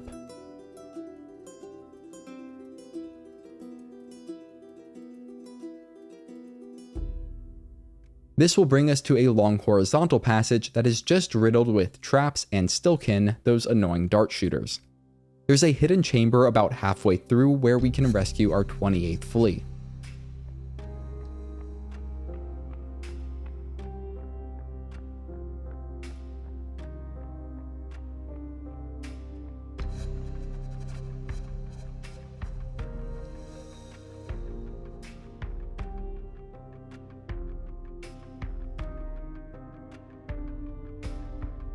We'll then move to the bottom east corner of this section and break through a wall, dropping down a narrow tube to get to a remote bench, which is the best bench to run back to the final Bylewater boss from.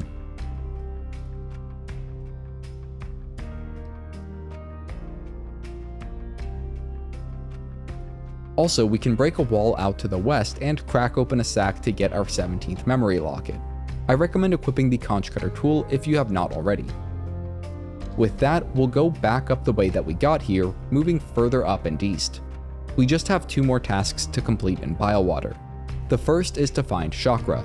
She can be found in the top east corner of Bylewater.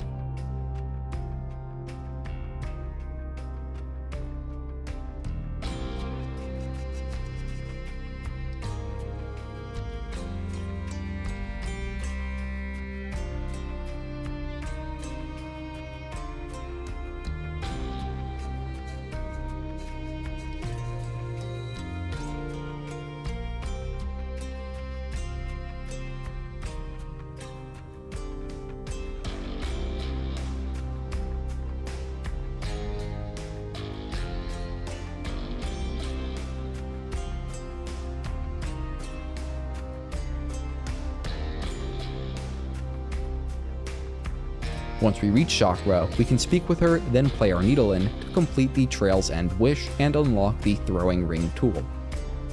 This next task can technically wait until just before going to Act 3, but for me, getting to the remote bench in Bilewater is more than half the battle, so I want to just get it done while I'm here. If we need to heal, we can return to the last bench we rested at, then move west from where we met with Chakra. This will bring us to Bile Haven, where several Stiltkin and Trappers will need to be defeated before the final boss emerges.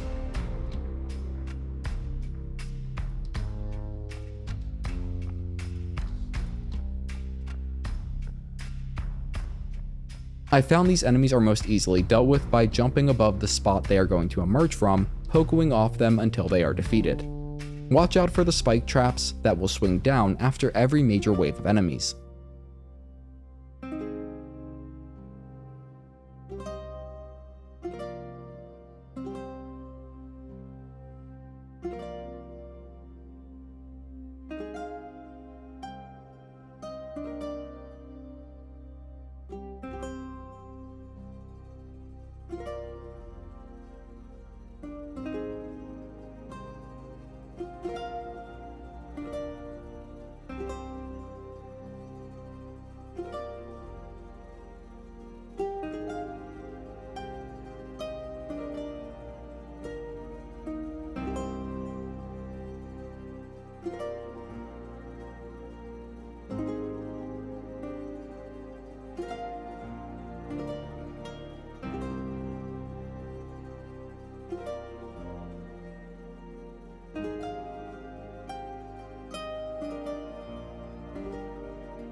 As far as dealing with the main boss, Groll the Great, the Conchcutter Tool really does a number on him. Pogoing on him with the Wanderer's Crest is also a very good strategy.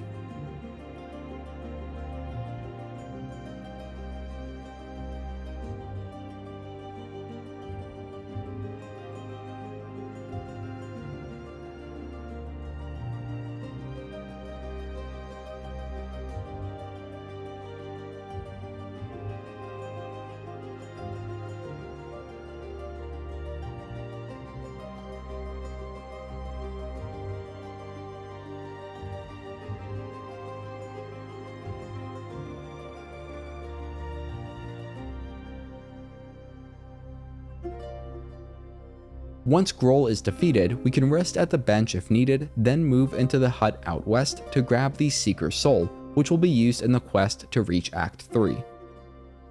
To get out of here, we can move up to the west and open a few shortcuts, one of which will connect to Putrefied Ducks near the Huntress. It's then just a short trek from there to reach the Bellway.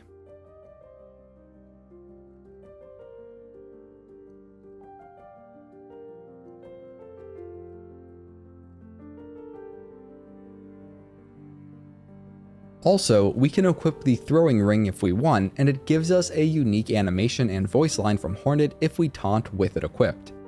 The taunt also becomes free instead of consuming a unit of silk.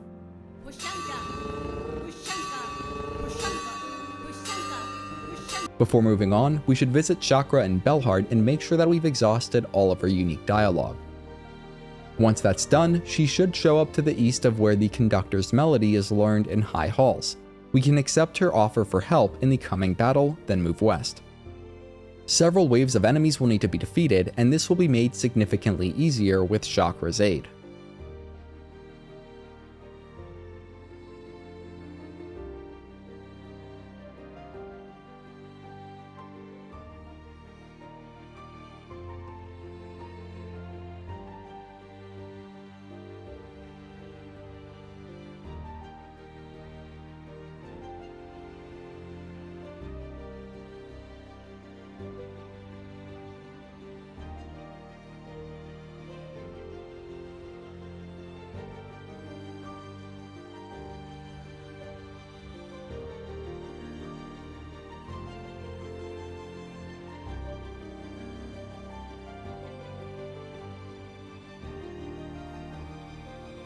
Once the battle is over, we can speak with Chakra, then move west and learn the last melody from the Conductor.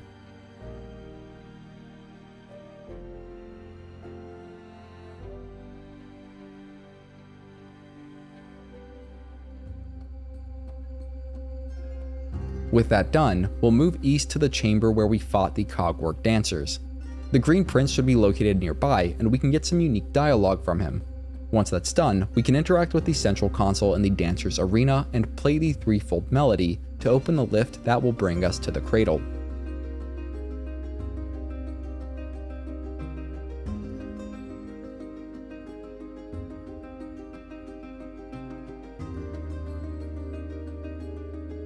There, we'll need to face off with a stronger version of Lace. Having completed most of the side content at this point will help make the fight much more manageable.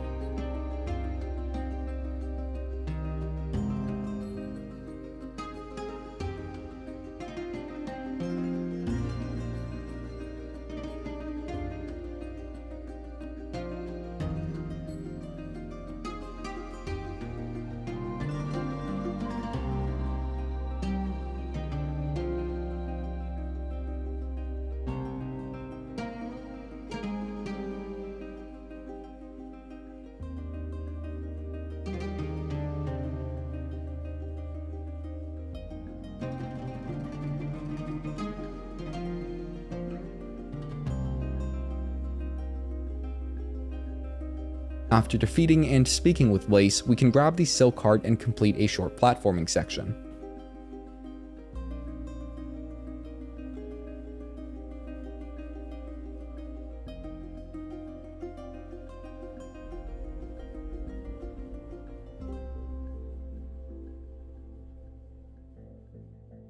After that, we'll move through the East Passage and up to the Terminus Ventrica.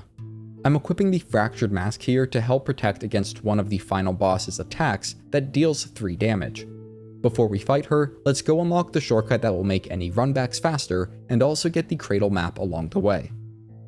Also, we're going to be defeating the boss here and now to get the first and most basic ending, which will unlock the Weaver Queen achievement. This will also unlock the first of 2 Steel Soul achievements for those playing on Steel Soul mode. If you already have the first ending achievement and are not trying to complete the base ending for Steel Soul mode, then you don't need to bother with defeating the final boss at this point, and can just skip ahead.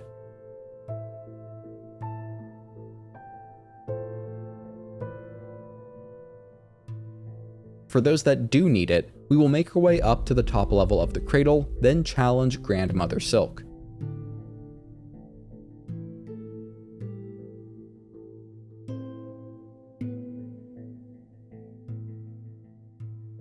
As can be seen, a combination of Clawline and Needle Pogo attacks can really put the hurt on Mother Silk.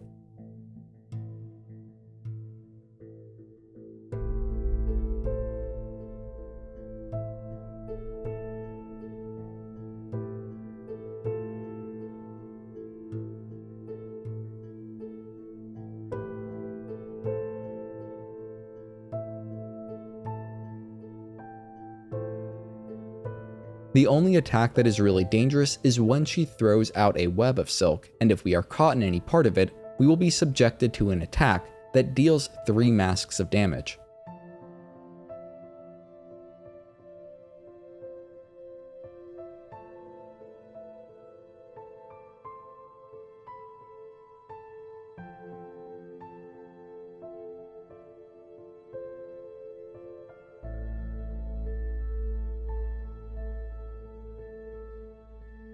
The second phase of this fight operates in a very similar manner to the first phase, but this time with the addition of occasional falling rocks and floor spikes.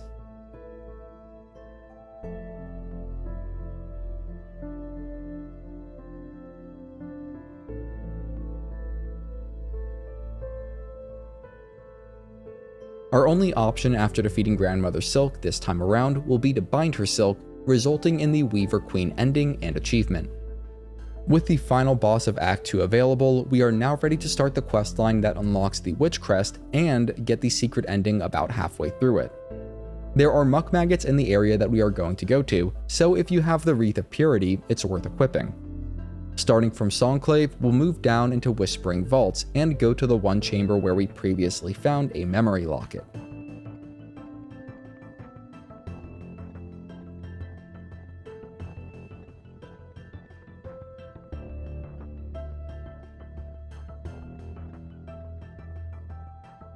Moving through a small platforming section, we'll then need to carefully float past some spike pits before plunging down into a secluded section of bile water.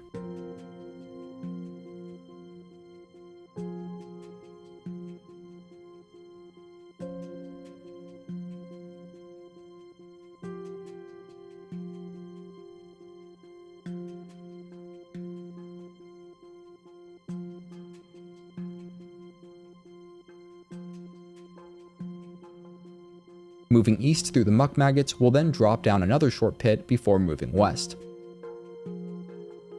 At this point, we just need to follow the sounds of the crying baby, breaking through several sections of roots and avoiding enemies as we platform to the twisted bud.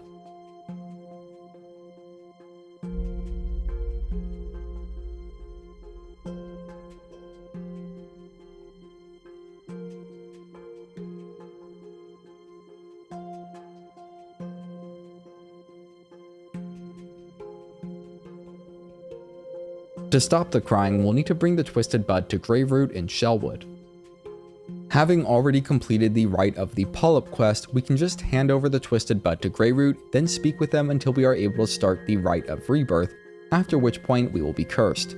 So make sure you are ready to get the secret ending and achievement, which involves a very challenging boss fight, before proceeding. A short cutscene will play out after accepting this quest, and we will be transported to the Chapel of the Witch, where we must hit the attack input several times to break free. You may notice that we are now cursed. We can't switch out crests, equip tools, or even heal. We can still use all of our traversal abilities though, and needle upgrades also still count. Exiting out of this first chamber, we can quickly move east to grab a Weaver effigy, then start moving west out of this area, grabbing one other goodie along the way out.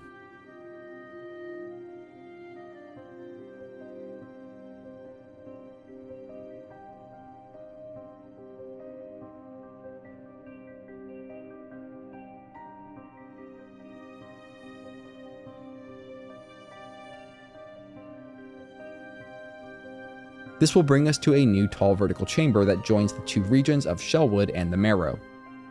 We can start by going up to open the chamber to the Shellwood region, then drop down the chamber to open it up to the Marrow region.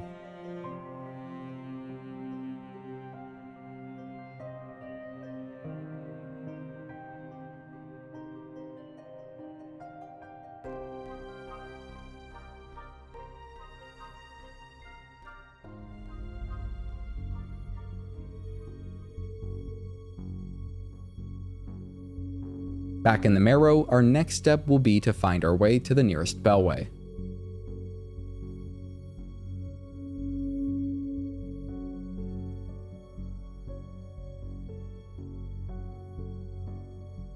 If we want the secret achievement and ending Twisted Child, then now is the time to fast travel to the Grand Bellway and go from there to the Terminus via the Ventrica system. From there, we'll need to go and defeat the final boss. I do not recommend doing this on Steel Soul mode. I did this on a standard playthrough, fighting to the death each time, and it still took a couple of hours before I finally got the fight well enough down to do it without any heals or tools. I'll go ahead and show that fight now in hopes that people attempting to get this achievement will glean some useful strategies from it. Upon defeating Grandmother Silk while cursed, we will automatically get the Twisted Child ending and achievement. This is probably the single most difficult achievement to get outside of the Steel Soul related ones. As another side note, there are several bits of unique dialogue that we can experience by speaking to various NPCs throughout Pharloom while in the cursed state. One of the most interesting from a lore perspective is by trying to speak with Eva in Weavenest Atla.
Once we've done everything we want to do in our afflicted state, we can go ahead and cure ourselves to unlock the Crest of the Witch.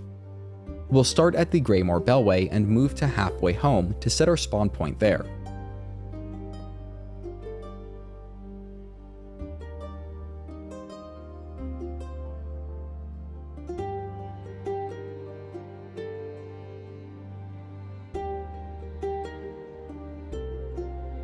We'll then go up the nearby lift and move west to the Bell Home of Yarnaby.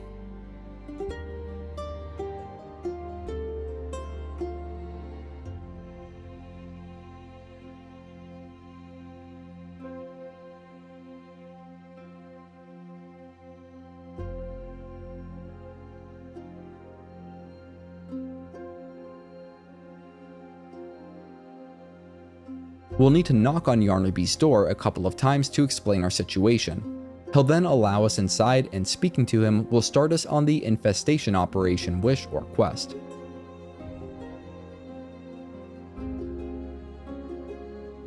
We'll then warp back to Halfway Home and journey to Cruel and Benjen in Sinner's Road.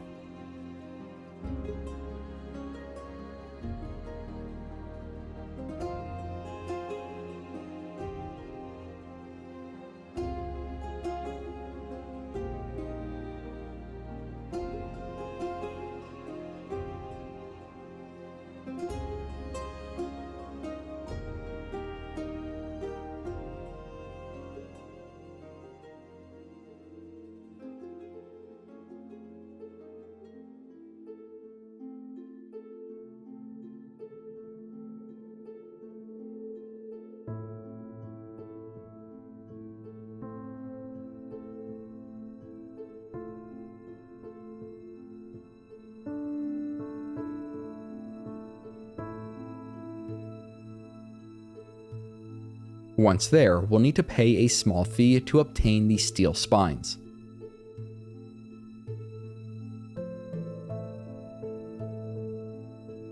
We can then bench warp back to the Halfway Home and with the spines, go back to Yarnaby's Bell Home. Speaking with Yarnaby and starting the operation, we will be treated to a short cutscene of our affliction being cured, then unlock the Crest of the Witch. Also, we should make sure to speak with Yarnaby multiple times before leaving to get a funny interaction with him. In order to unlock the Silksong Eva upgrade, we'll need to go get the Beast Crest. For that, we can make our way to the bench in Hunter's March, then drop down to the bottom east chamber where the Chapel of the Beast is located.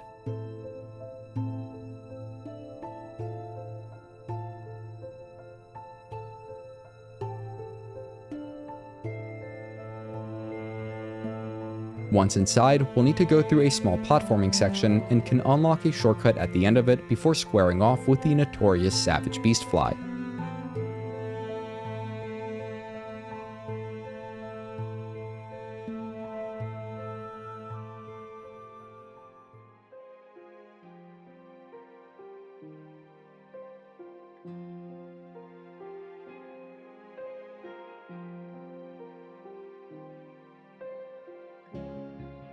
The main reason it's so notorious is because it can be fought in Act 1 just after getting the Drifter's Cloak, and that's what a lot of people do. But even in our current state, the Beastfly can put up a surprisingly good fight.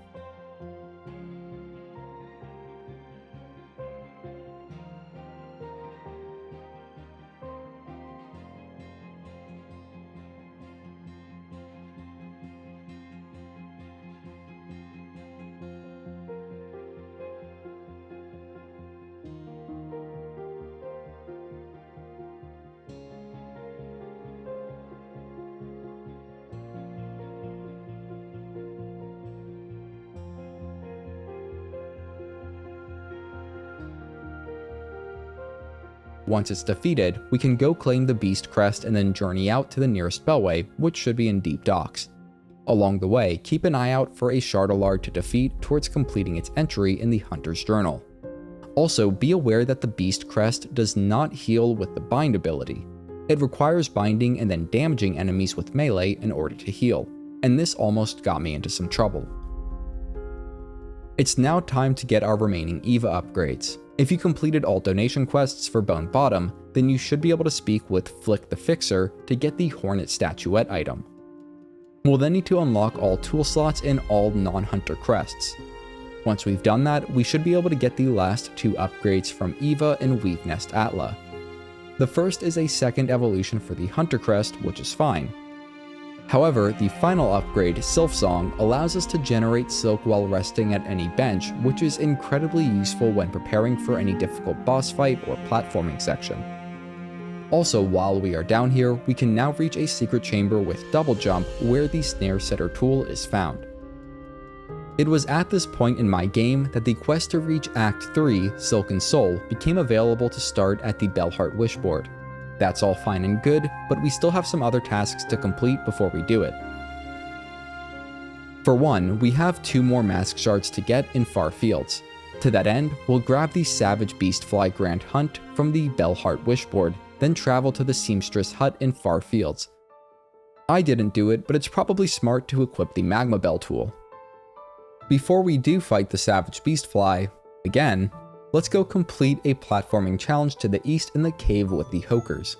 There's a new area that we can reach a short distance in with the Clawline, and on the way, we may as well grab a Bone Scroll relic that I missed earlier. We can then enter a cave and trigger a series of explosions as we carefully move down to the bottom level.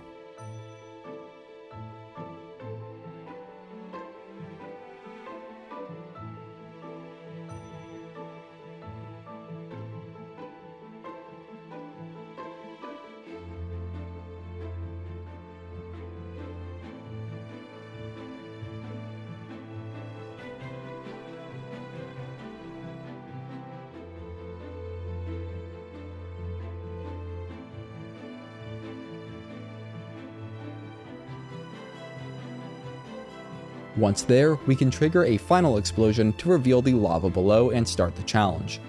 We will begin by defeating several waves of enemies, including the new fireball spewing termites. After defeating all waves of enemies, we'll want to cling to the wall while waiting for the remaining platforms to fall away and the roof to collapse. This will reveal a timed platforming section where we must race to the top as the lava rises up towards us, and termites do their best to snipe us out of the air. Upon reaching the top, an airstream will form which we can ride up to claim our 14th Mask Shard.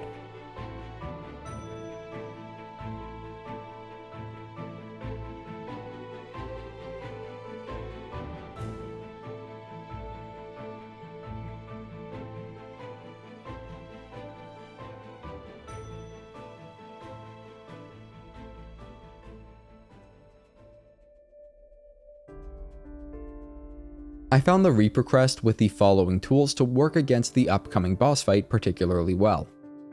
We'll move down and west from the Seamstress Hut to where we previously fought the 4th Chorus boss. This time, however, we'll face off with another Savage Beastfly. Staying airborne is very helpful in my opinion, as the Beastfly will destroy the ground on us, making it an unreliable place to fight from. It also summons those termites now, so the Magma Bell is definitely a helpful tool if you have room for it in your kit.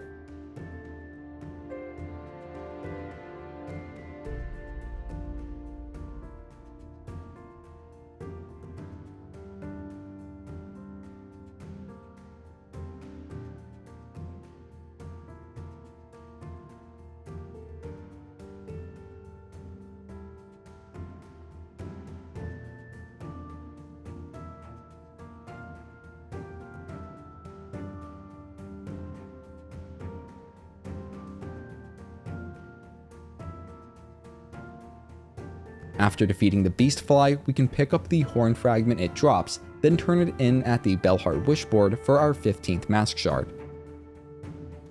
To get our final Mask Shard, Craftmetal, and 29th Flea, we will need to venture up into Wisp Thicket. That shortcut we previously opened up in the Western Greymoor Tower will make reaching Wisp Thicket easier, and once there, we can strike down a bench to sit at.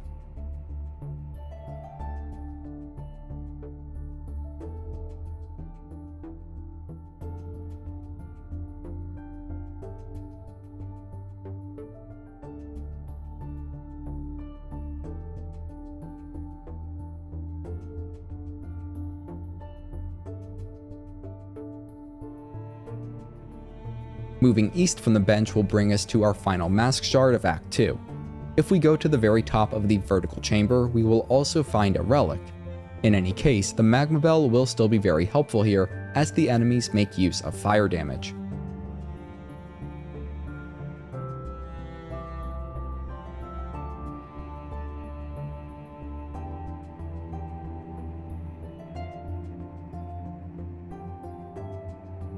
The 16th mask shard will bring us to 9 total masks of health, which is another significant upgrade, and that will cap us out for the rest of Act 2.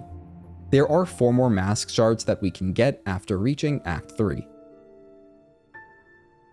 Warping back to the bench, we will then head west, and about halfway along that path, we can platform up into a hut and break through a ceiling to reach a secret passage that goes towards the Underworks.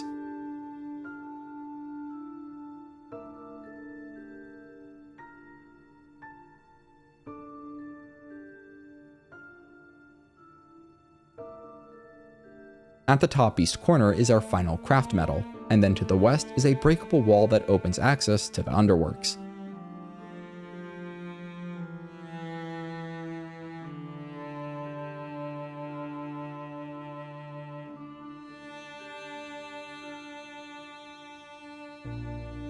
We'll need to get through a short platforming challenge here to reach the 29th Flea of the game, leaving just one more to rescue.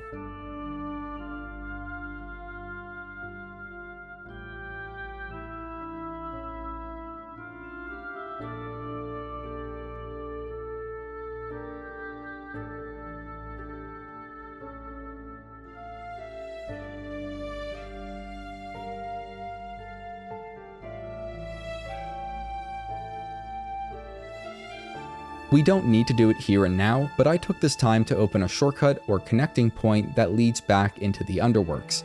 With the last Craftmetal obtained, we can now go get our last tool from the Architect NPC, but we should avoid resting at any benches along the way to her.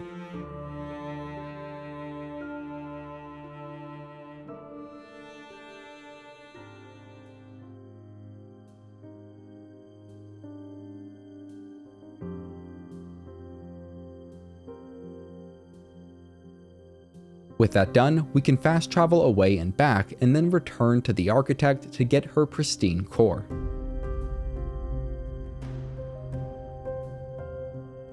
Bench warping is the quickest way to get back to Wisp Thicket, and I recommend equipping the Volt Vessels in their spear form. We'll then move down the west pathway once more. This time though, we will move all the way west to a boss chamber where the Father of Flame is found.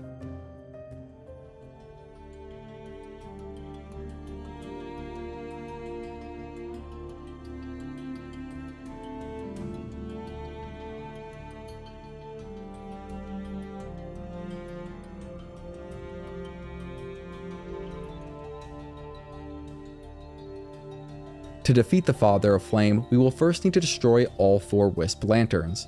The best strategy is to hit each lantern once or twice before moving on to the next, so they all get destroyed at around the same time.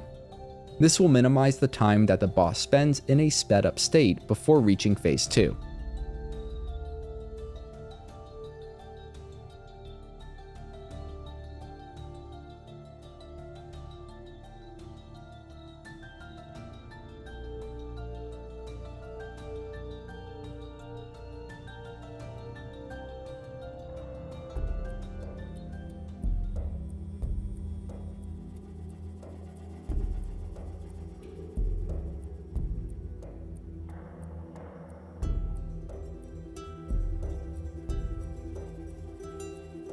Once we have reached Phase 2, we can then just spam Volt Vessel spears beneath it to absolutely nuke it. Upon its defeat, the Father of Flame will drop the Wispfire Lantern tool.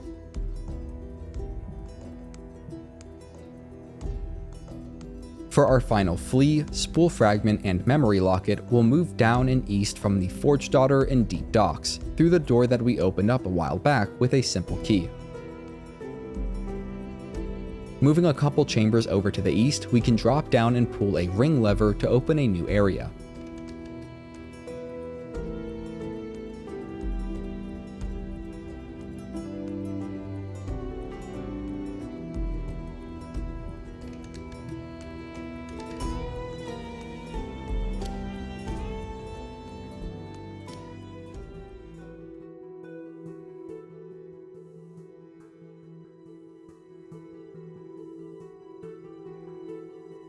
We'll then need to complete a short but challenging platforming section to reach our 18th Spool Fragment, which is the last one in the game. With it, our silk capacity will be double what it was at the start of the game, allowing us to bind or heal twice from full capacity.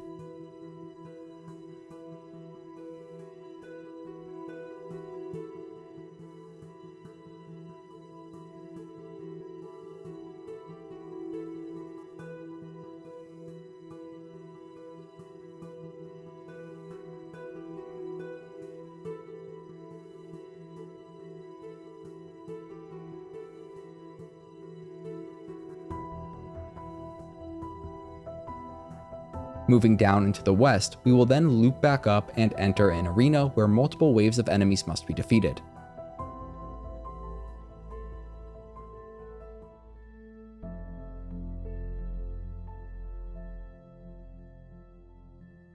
Afterwards, we can move to the chamber above to rescue our final Flea.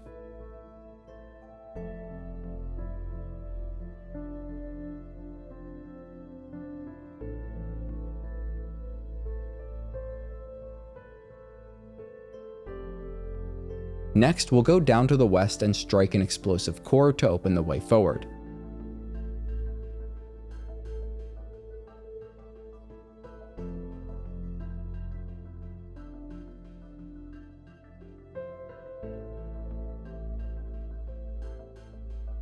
A unique enemy will attack us as we move further west, and our best option is to just get past them for now. There are two important shortcuts that we should open after reaching the next chamber. The first is up and to the east. It's alright, but the really good shortcut is back down and to the west.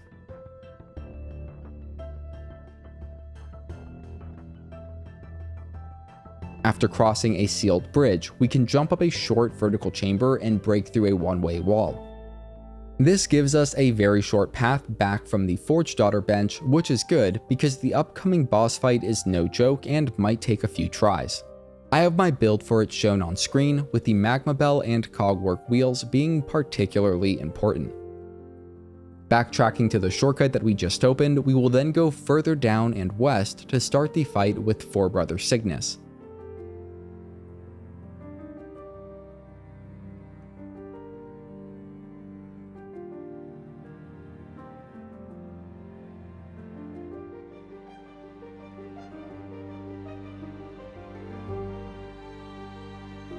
This first phase is challenging, but as long as we clean up adds quickly, we should get through it without much trouble.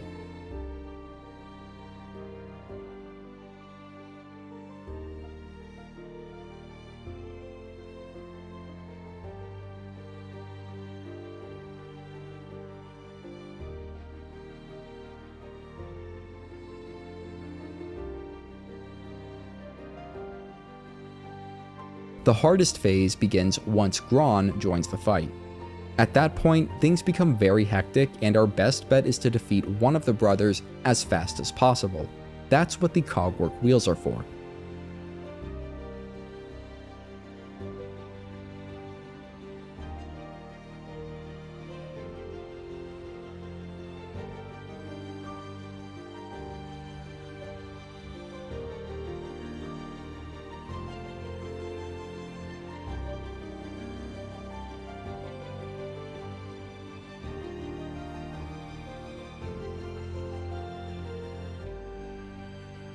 Once the fight is back down to just one of the brothers, things calm down and a more defensive playstyle should take us the rest of the way to victory.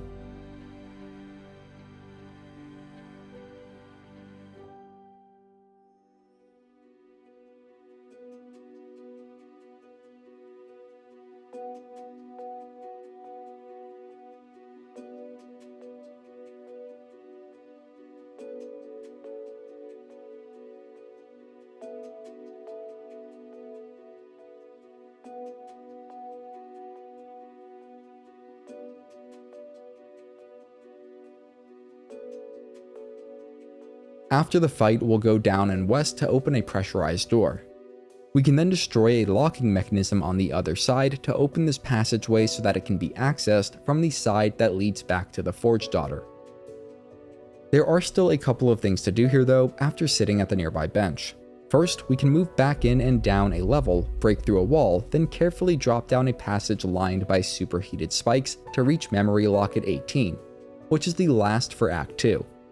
There are 2 more Memory Lockets to get in Act 3. For now though, we have enough lockets to fully upgrade all current crests, including that of the Hunter.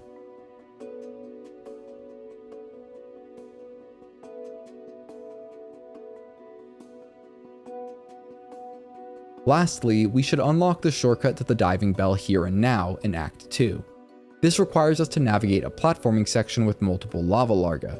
They're a pain to deal with now, but will become even more lethal in Act 3. We can go check out the diving bell after unlocking the nearby shortcut if we want, but we won't be doing anything important with it until Act 3.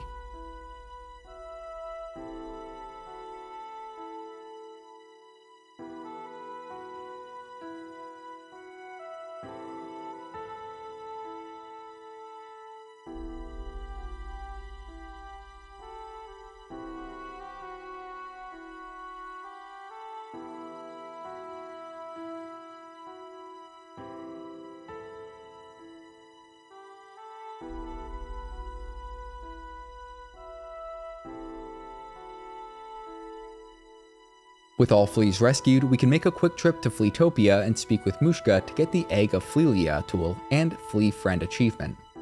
This also allows us to make the ultimate Rosaries farming build, which uses the Wanderer Crest with Thief's Mark, Barbed Bracelet, Weave Light, Volt Filament, Egg of Flealia, and Silk Spear.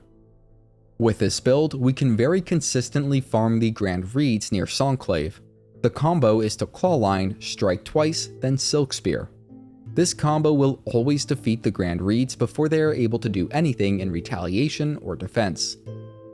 When optimized for speed, we should be able to get 20,000 or so rosaries in a little over an hour, which is probably more than we would ever need. I would recommend farming whatever rosaries you think you might need before Act 3 though, as rosaries are much harder to come by in Act 3 and this farm spot is no longer viable. If you buy everything from all vendors before Act 3, then head into that act with about 3,000 rosaries, that should cover just about all expenses for the rest of the game, at least I'm pretty sure it will. Okay, once we are ready to proceed, we can complete one of the last side quests. We'll start by making our way through Cogwork Core to the small chamber where the second Sentinel is located.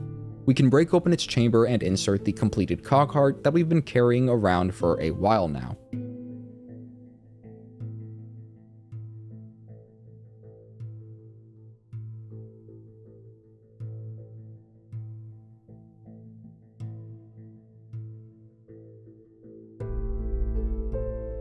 We will then need to encounter the second Sentinel 2 times in the Citadel before completing its questline. For the first location, we will find it fighting the first Grand Reed up into the west of the Songclave bench.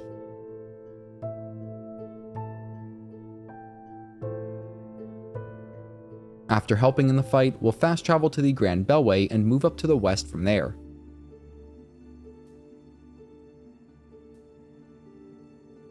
The second Sentinel will be found fighting there, and after we provide it with some help again, we can fast travel back to Songclave. At that point, the final audience wish should be available at the Songclave wishboard. We can start it, then go meet the second Sentinel in a new chamber just above the High Hall's Ventrica. Speaking with the second Sentinel there will initiate a boss fight that, at this point, should be fairly easy to win.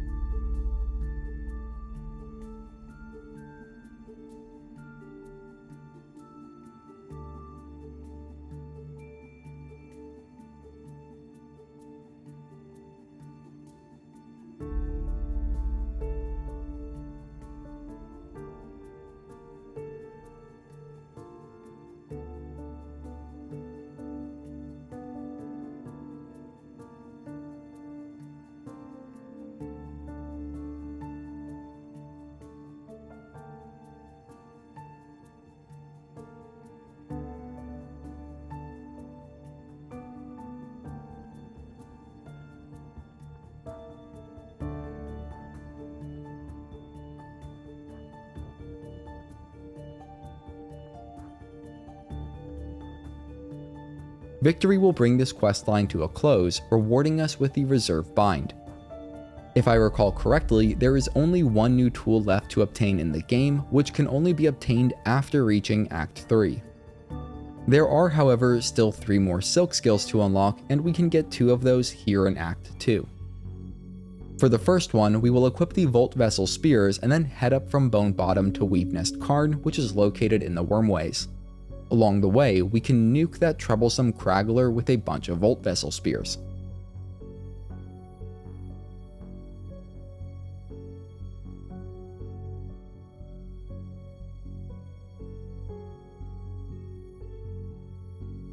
That aside, the only thing of significance in Weave Nest Cairn is the shrine where we will bind the Sharp Dart skill.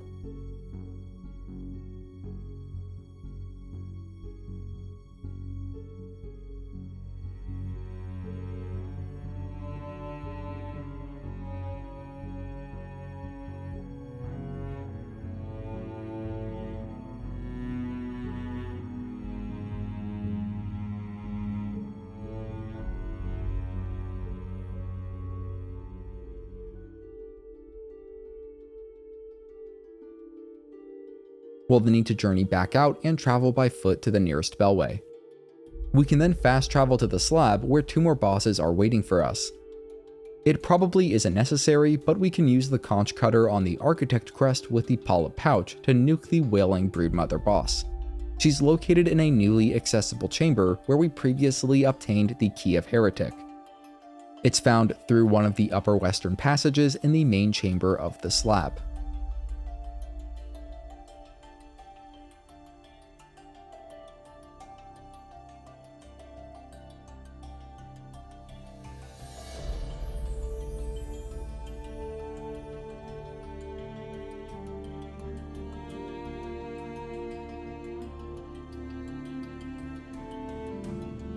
She's not even that tough of a boss, but we can super cheese her by clinging to the wall in the top left corner of the room while spamming the Conchcutter Tool. The Architect Crest will allow us to refill our supply upon running out. Make sure to grab the Broodmother's Eye before leaving.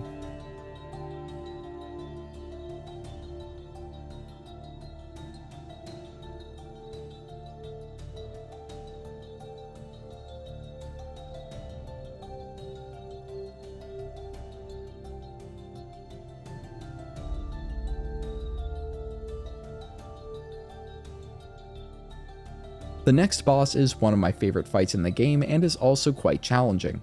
I enjoy using the following build for it. To reach this boss, we'll move east out from the Bellway, then drop down a level, going into a room that is locked behind a heretic door.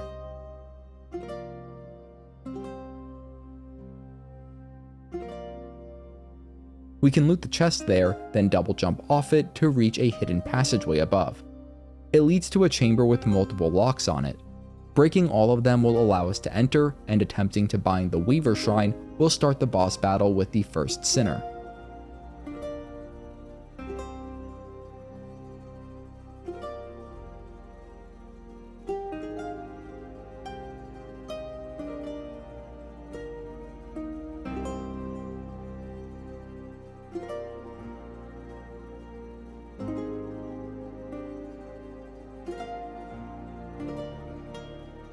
The first Sinner is challenging, but fair in my opinion. We'll need to move fast towards her to get in successful strikes. Her most vulnerable moments are right after she teleports in. Also, she will occasionally attempt to bind Silk and heal herself in much the same way that we can. Hitting her during those moments will sap away all of her Silk and prevent the heal.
Her second phase is similar to the first, but she fights more aggressively and has a new area attack to watch out for.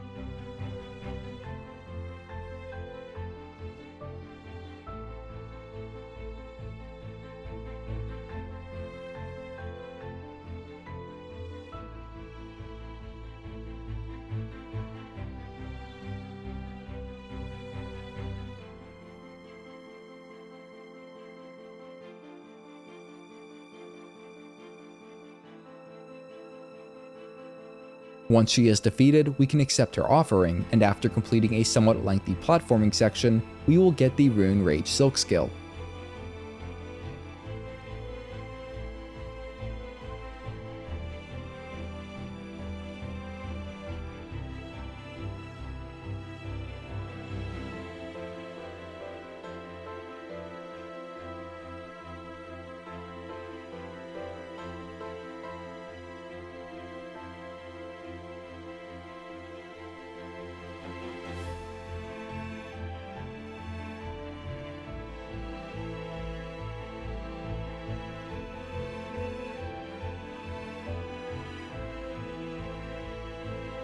We'll then need to make our way back to the Slab Bellway to leave.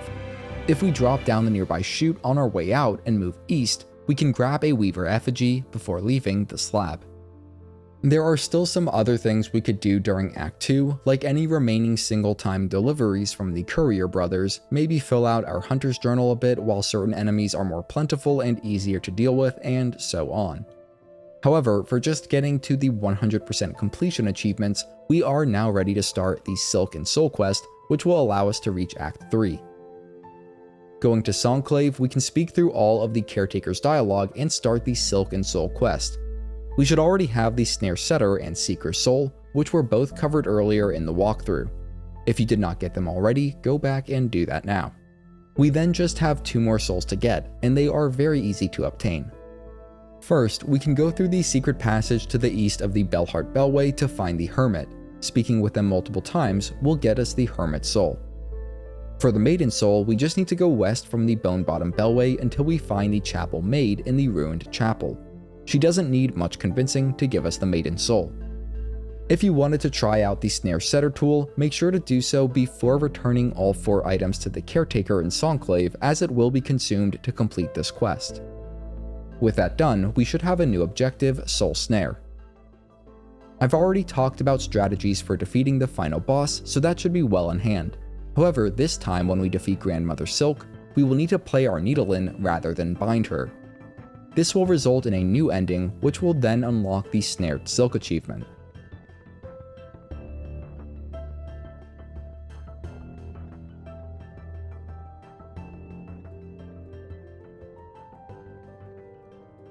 After credits roll, we can go to load our save and break through the corruption to start Act 3, The Abyss. The first part can be a bit hazardous, so I want to cover it before ending this video. To start, I always get this weird visual bug. Regardless, we should hold the bind input and then after that, save and quit before loading back in. For me, this fixed the visual bug, but more importantly, it should also completely restore our health to max. And that's good, because after a somewhat arduous platforming section, we will need to defeat a few waves of enemies that are newly enhanced by corruption.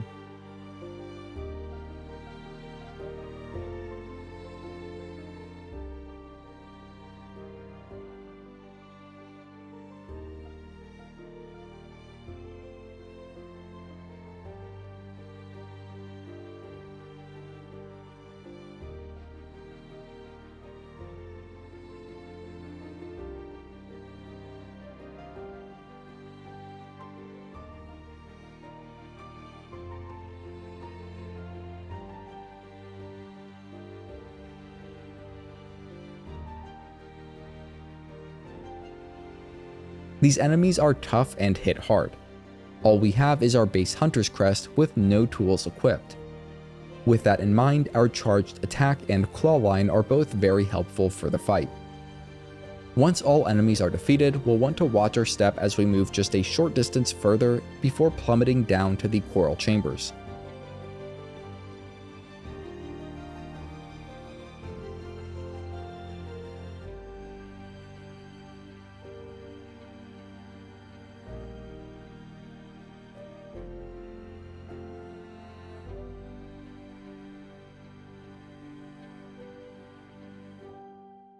A friendly face will be waiting for us when we awaken at Songclave, where we can re-equip our favorite crest and tools and truly begin Act 3. That will have to wait for the next guide, as I think we can all agree this one has gone on long enough. Until then, if you have any questions, you can reach out to me in the comments where I will do my best to help. If you want to see more great content, you can head over to my channel, and if you're new, consider subscribing. You're helping me feed my cat. Her name's Marshmallow. Have a great day. If you're here today, have a great Friday and a great weekend. And as always, thanks for watching.